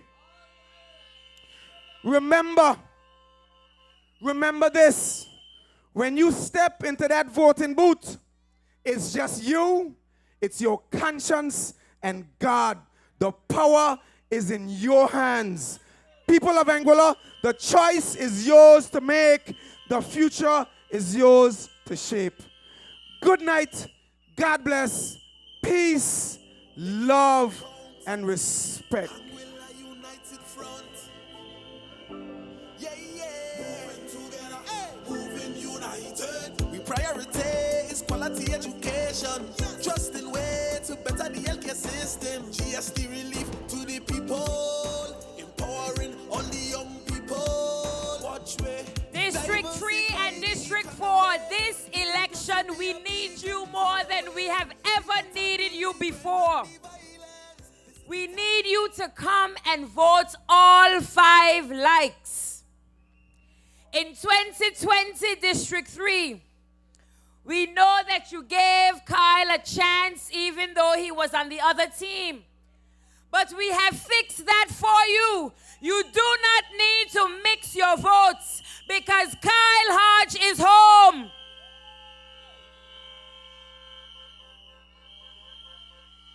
District 3, Kyle Hodge and I belong to you. We were born and raised there. Our parents were born and raised there. Our grandparents were born and raised there. Our great-grandparents were born and raised there.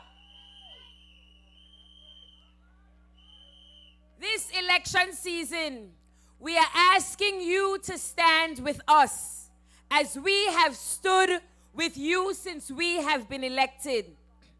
We are asking you to stand with Mr. Cardell Richardson, an individual with a proven track record of success.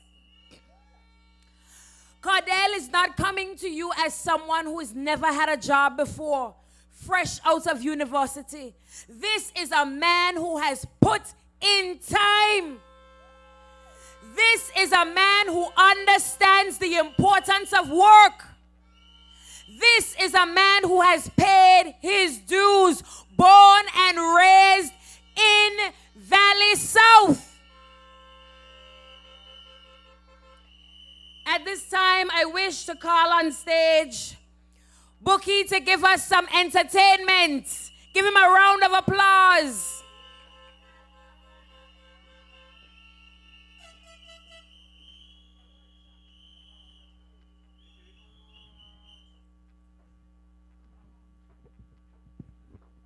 Good night, good night. Everybody got them flags? Everybody got them flags? Look, my partner just tell me, if we mixing anything, it's drinks.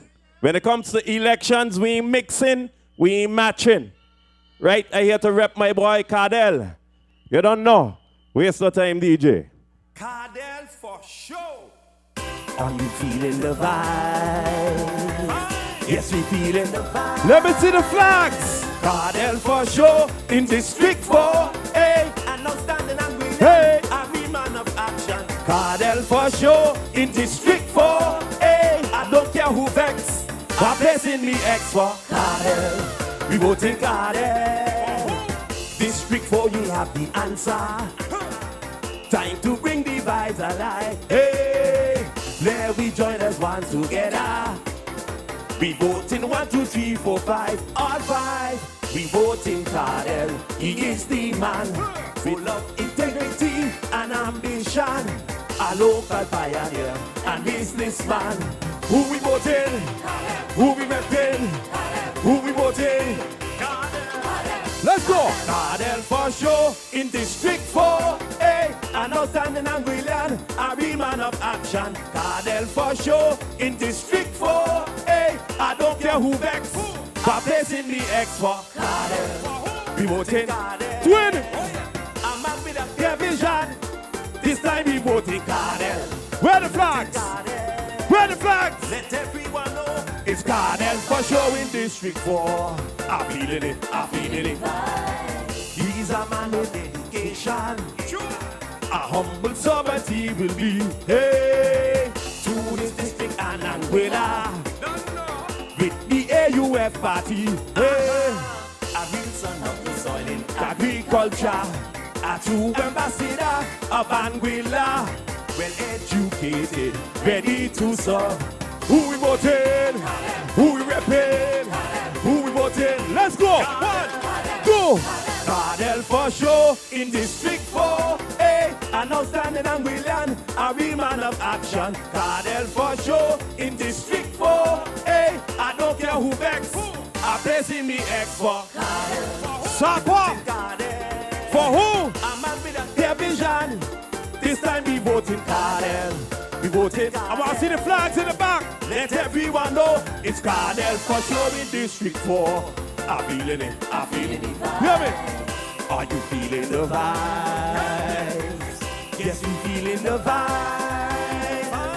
Are we feeling the vibes? Yes, we feeling the vibes. Cardell is a one example. Hey! To the youth of Anguilla. Don't know. Role model. He is the one we voting for. Oh, yeah. The vibes is in the air. It's all about. We're running a new mission in Valley Sound. He is the one for we. Without a doubt. Who we voting? Who we repping? Who we voting? Let's go. 1, 2, 3, go. Cardell for sure in District 4. Hey, an outstanding Anguillan, a real man of action. Cardell for sure in District 4. Hey, I don't care who vex. I'm placing me X for Cardell. For who? For who? A man with a clear vision. This time we voting. Who we voting? Who we voting? Let everyone know it's Cardell for sure in District 4. I'm feeling it. I'm feeling it. Cardell for sure in District 4. Hey, an outstanding Anguillan, a real man of action. Cardell for sure in District 4. Hey, whip, whip, whip, whip, whip, whip, with 5 lights. You could only get it right with 5 lights. Whip, whip, whip, whip. It's Cardell for sure in District 4. It's nothing but vibes.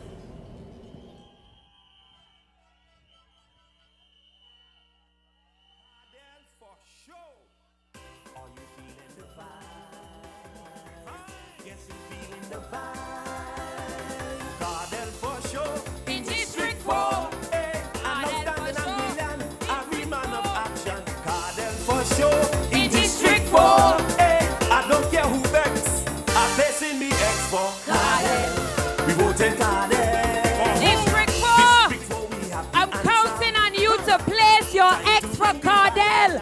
Cardell for sure in District 4. Without further ado, I now call on stage Mrs. Shamika Ray, a resident of Valley South, to introduce Mr. Cardell Richardson. Cardell for sure in District 4. Hey, an outstanding Anguillan, a real man of action. Cardell for sure in District 4. Hey, I don't care who vex. I'm placing me X for Cardell. We voting Cardell. Good evening, Districts 3 and 4, and good evening, Anguilla. As a young person born and raised in Anguilla, I must say I am proud of the rapid infrastructure throughout the island. However, it saddens me that we face the same issues we faced 4.5 years ago. Still living paycheck to paycheck, working 2 or even 3 jobs to make ends meet, and still can't afford to live a comfortable life. The quality of life in Anguilla continues to plummet, while the cost of living has skyrocketed. During the AUF political rally in District 5, Mrs. Cora Richardson Hodge asked a question that we all should ask ourselves when we step into that voting booth on February 26th or 25th. Ask yourselves, are you living better today than you were 4.5 years ago? If the answer to that question is no, vote right, vote 5 lights. If you refuse to continue to be betrayed and fooled by unfulfilled promises, vote right, vote 5 lights. But my fellow Anguillians, I didn't come here to campaign nor sing for my supper. I came here as a concerned citizen, concerned about the rapid rise in crime and other social issues, and most importantly, concerned about the lack of access to a wider range of medical care options. District 4, I'm here tonight to introduce an advocate for not only District 4 constituents, but for the people of Anguilla. A man who values adaptability and responsibility. The man who has been tirelessly promoting economic diversification and fostering a culture of environmental sustainability. Can you feel the vibes? District 4, let's come alive and welcome your 2025 representative, Mr. Cardell Richardson. Thank you. Are you feeling the vibe? Yes, you feeling the vibe. Cardell for sure in District 4.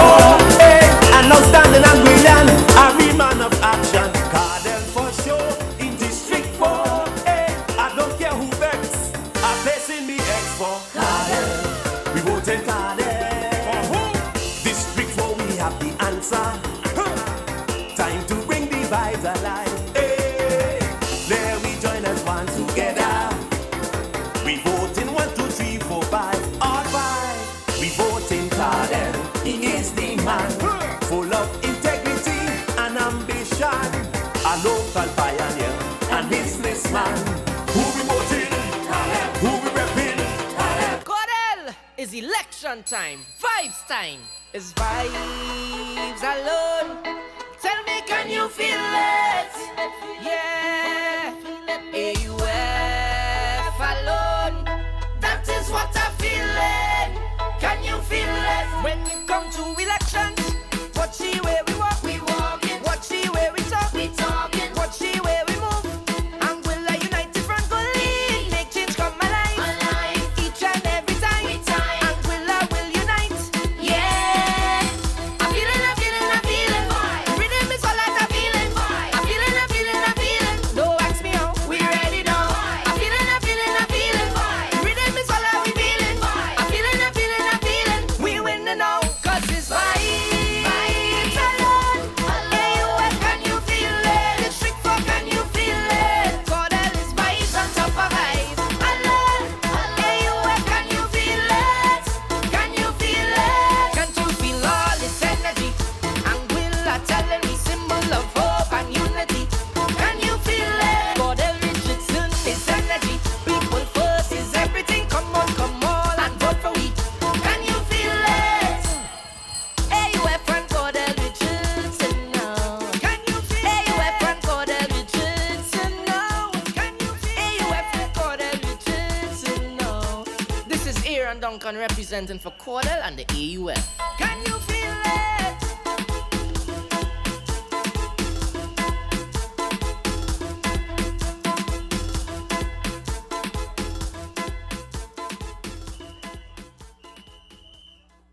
Good night. District 3 and District 4, good night. Before we get started, we must pause to remember Carl Carter. Let's have a moment of silence.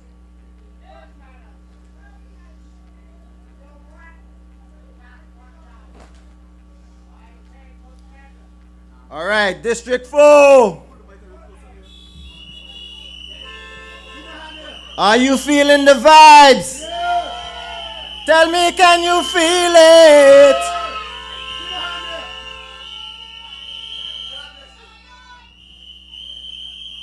All right, we are speeding towards a general election.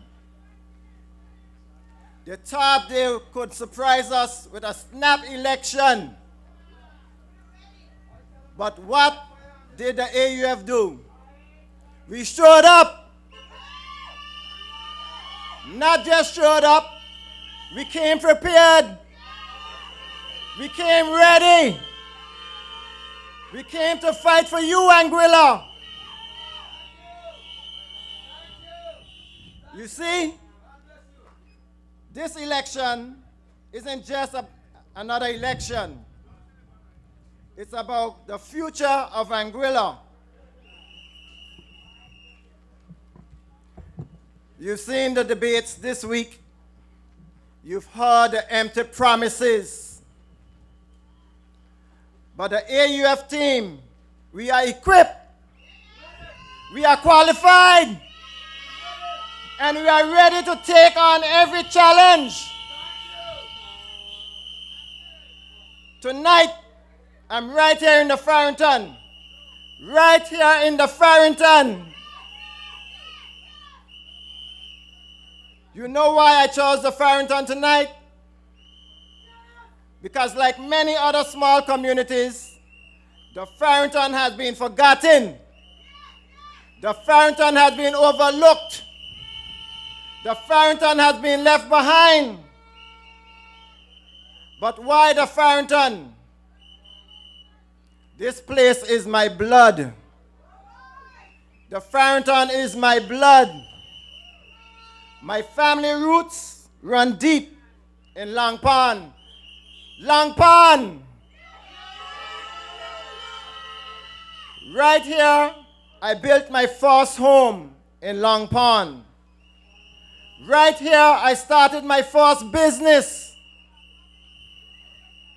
Right here is where I bring drag racing to life.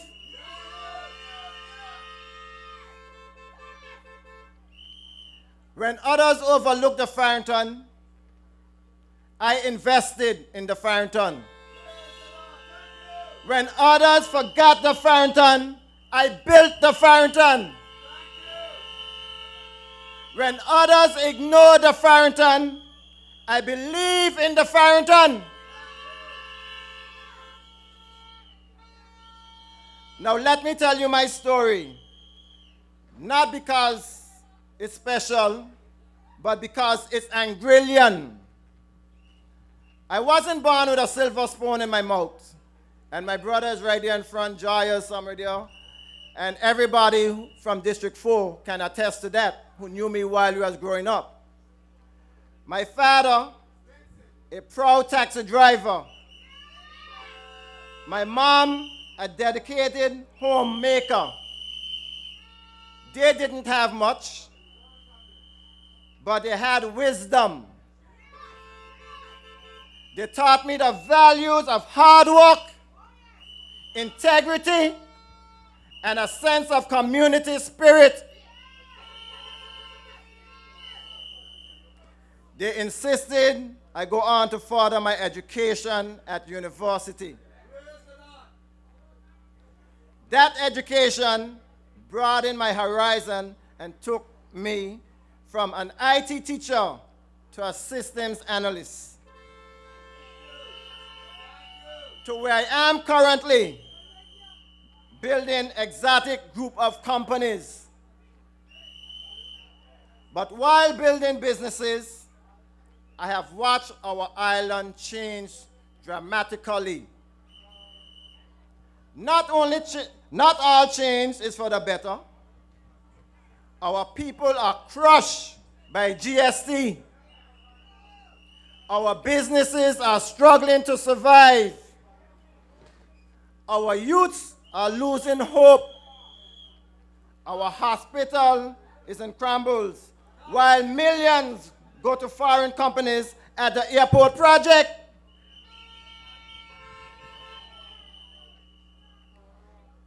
Let me tell you about the largest government project in our history. The Clayton J. Lloyd Redevelopment Project. Over 100 million US dollars. Over 100 US million dollars. But wait, where did this money come from? This money didn't come from the UK. Not from foreign donors. This is your money. This is your money, my people of Anguilla.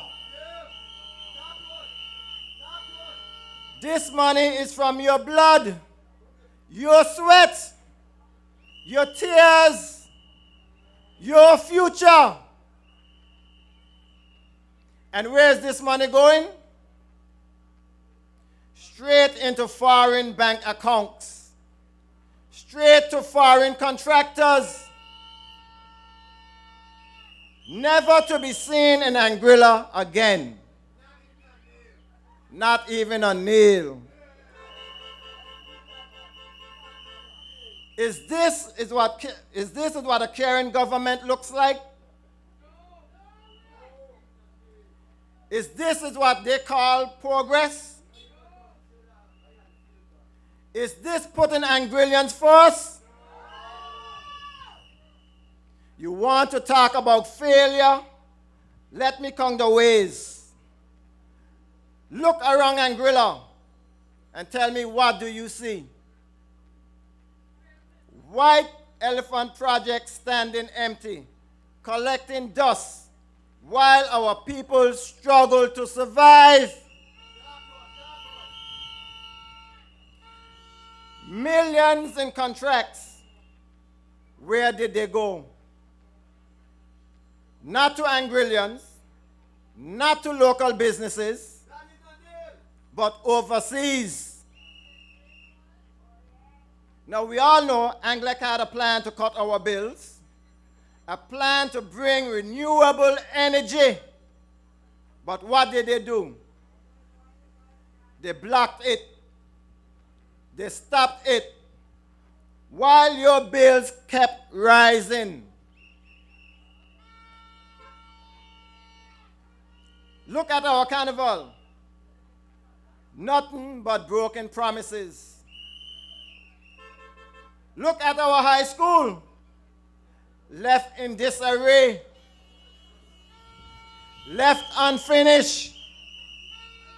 And the hospital, we have a medical doctor as a premier, but our hospital is forgotten.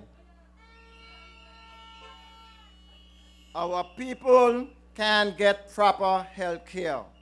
Under the leadership of our premier, our nurses are overwhelmed. And you know what is worse? This is just the start of the list. The failure goes on and on and on. But I'm here to bring hope to you tonight, to the residents of District 4, to the residents of District 3, under the Anguilla United Front. You have hope. You have hope under the Anguilla United Front. Now let me talk about real business. Our premier had the audacity to compare business owners to criminals. Let me tell you the real small business owners. We calculate while others sleep. We plan while others rest. We worry about making payroll, restocking supplies, about keeping our doors open. And now we worry about collecting GST for a government that wastes our money.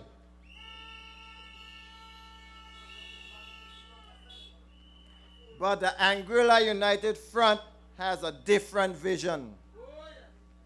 A comprehensive GST relief plan for you, Anguilla.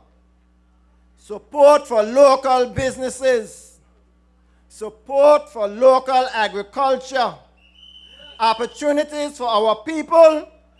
Investment in our hospitals. And training for our youths. And that is why tonight I brought my niece and my cousin on stage, because they are the future of Anguilla in our youths. This isn't just about policies.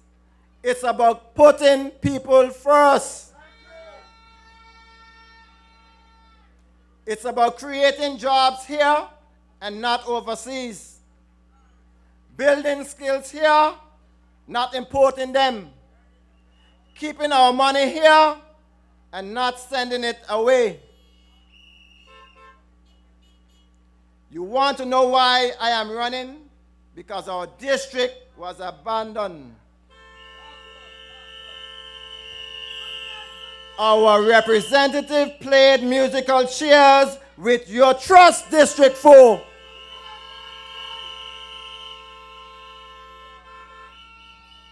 What do we need in District 4? District 4 needs action. We need service.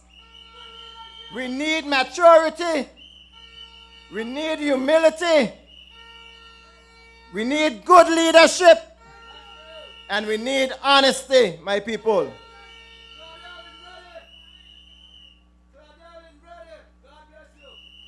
You see, my people, what we need isn't just change. We need transformation. From burden to opportunity. From the struggles we face to success. From dependency to strength. In my business, I answer the distress calls and show up and address the problems. As a new representative, I will show up when I receive that call and I will address your concerns. For 4.5 years, we have seen the personal, fancy Facebook posts. We've heard the fancy speeches, but we have not seen any results from our current representative.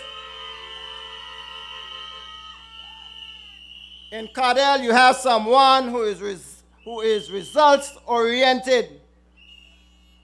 What you will get from me is results. I am reminded daily of the quote, leadership is not a position. Leadership is action. And I am a man of action. I am a man of action, District 4. Let me remind you, I am a hard worker that has worked tirelessly every day to shape my destiny. I am an example for every young man and woman present here tonight, listening via other mediums to the song of my voice, that if I can do it, you can do it. Coming from a humble and noble family, if I'm in the position and place that I am today, anyone in Anguilla can achieve success. That is my story, District 4.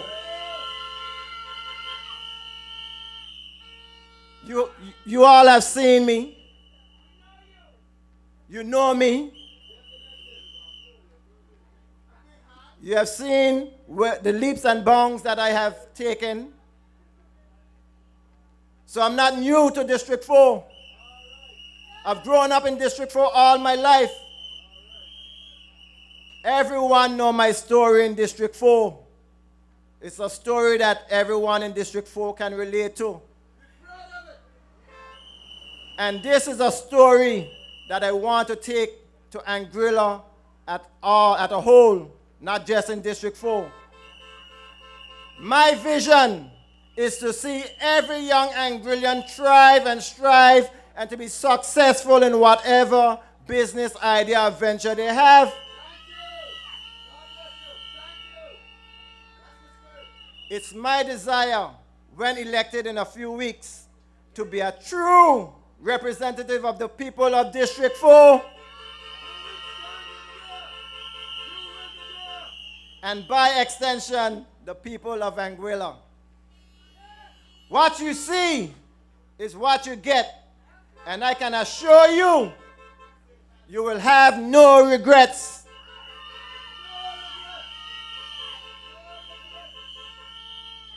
I am ready to be your humble servant. I humbly ask the good people of District 4 for your support and allow me to be your next representative for the next 5 years.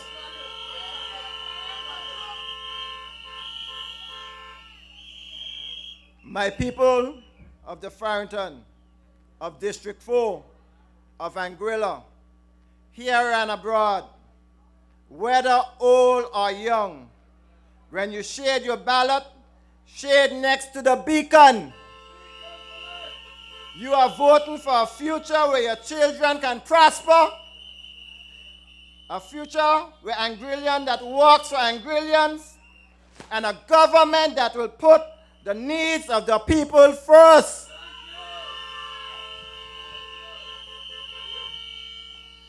You see, this election isn't about me. It isn't about buildings. It isn't about projects. It's about you, the people of Anguilla. It's about us. It's about reclaiming our pride as a people. It's about standing strong again. And it's about being truly free. On election day, look for the beacon. Shade next to every beacon. Because the beacon lights the way to a better leadership, stronger communities, and a proud Anguilla. And District 4 will open the door. Now, it's very important, my people. On election day on the 25th and the 26th, we are not mixing and matching. When you see that ballot, you look for the symbol of the beacon.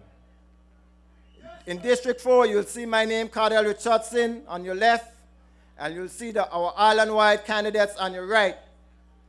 Just look for the symbol, the beacon. And shade all beacons. Good night, and God bless Anguilla. It's election time, vibes time. It's vibes alone. Tell me, can you feel it?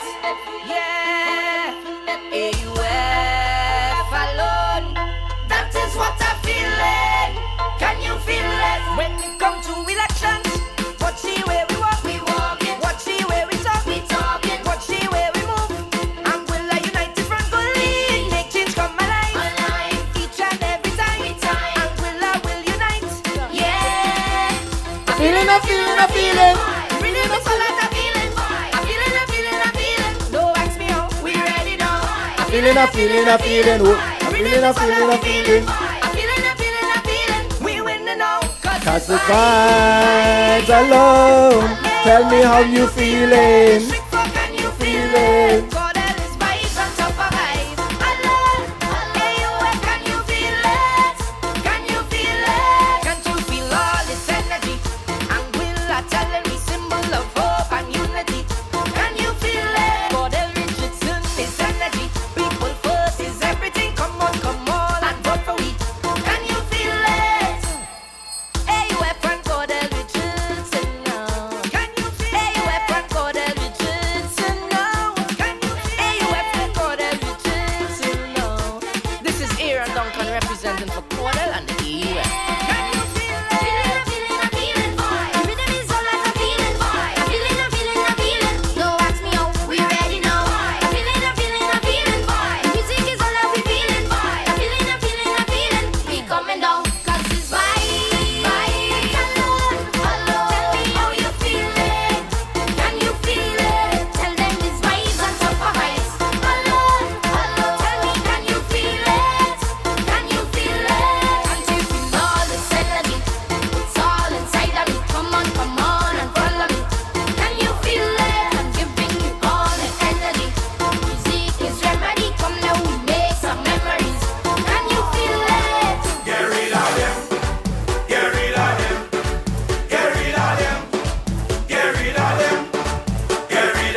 District 3, District 4, it's been a pleasure to be here with you this evening.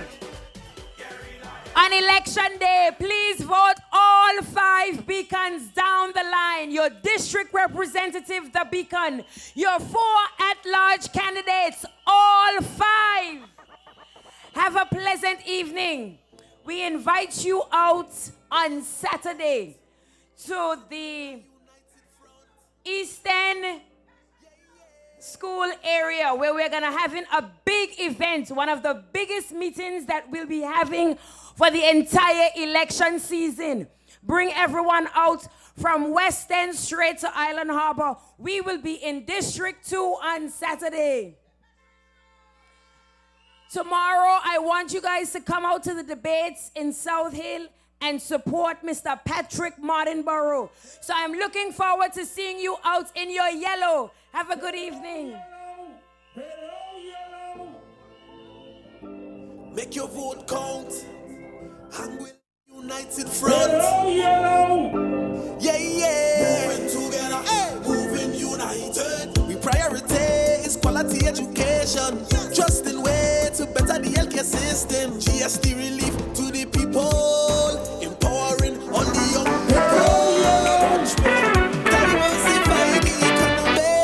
If you're proud to be a beacon, follow it. We gon' tackle the crime and the violence. This is the time then to come out and vote. For the 5 beacons, come out and vote. For the AUF, cause we moving together, moving united, moving together, moving united, moving together, moving united. With your people first, leadership you can trust. Moving together, moving united, moving together, moving united, moving together, moving united. District to district, you know we united. Oh, you know we united. It's that time again. We coming on strong in the sun or red. Make your vote count, things can't be the same. When you see the beacon shining, you don't know the timing. How want you come out and vote?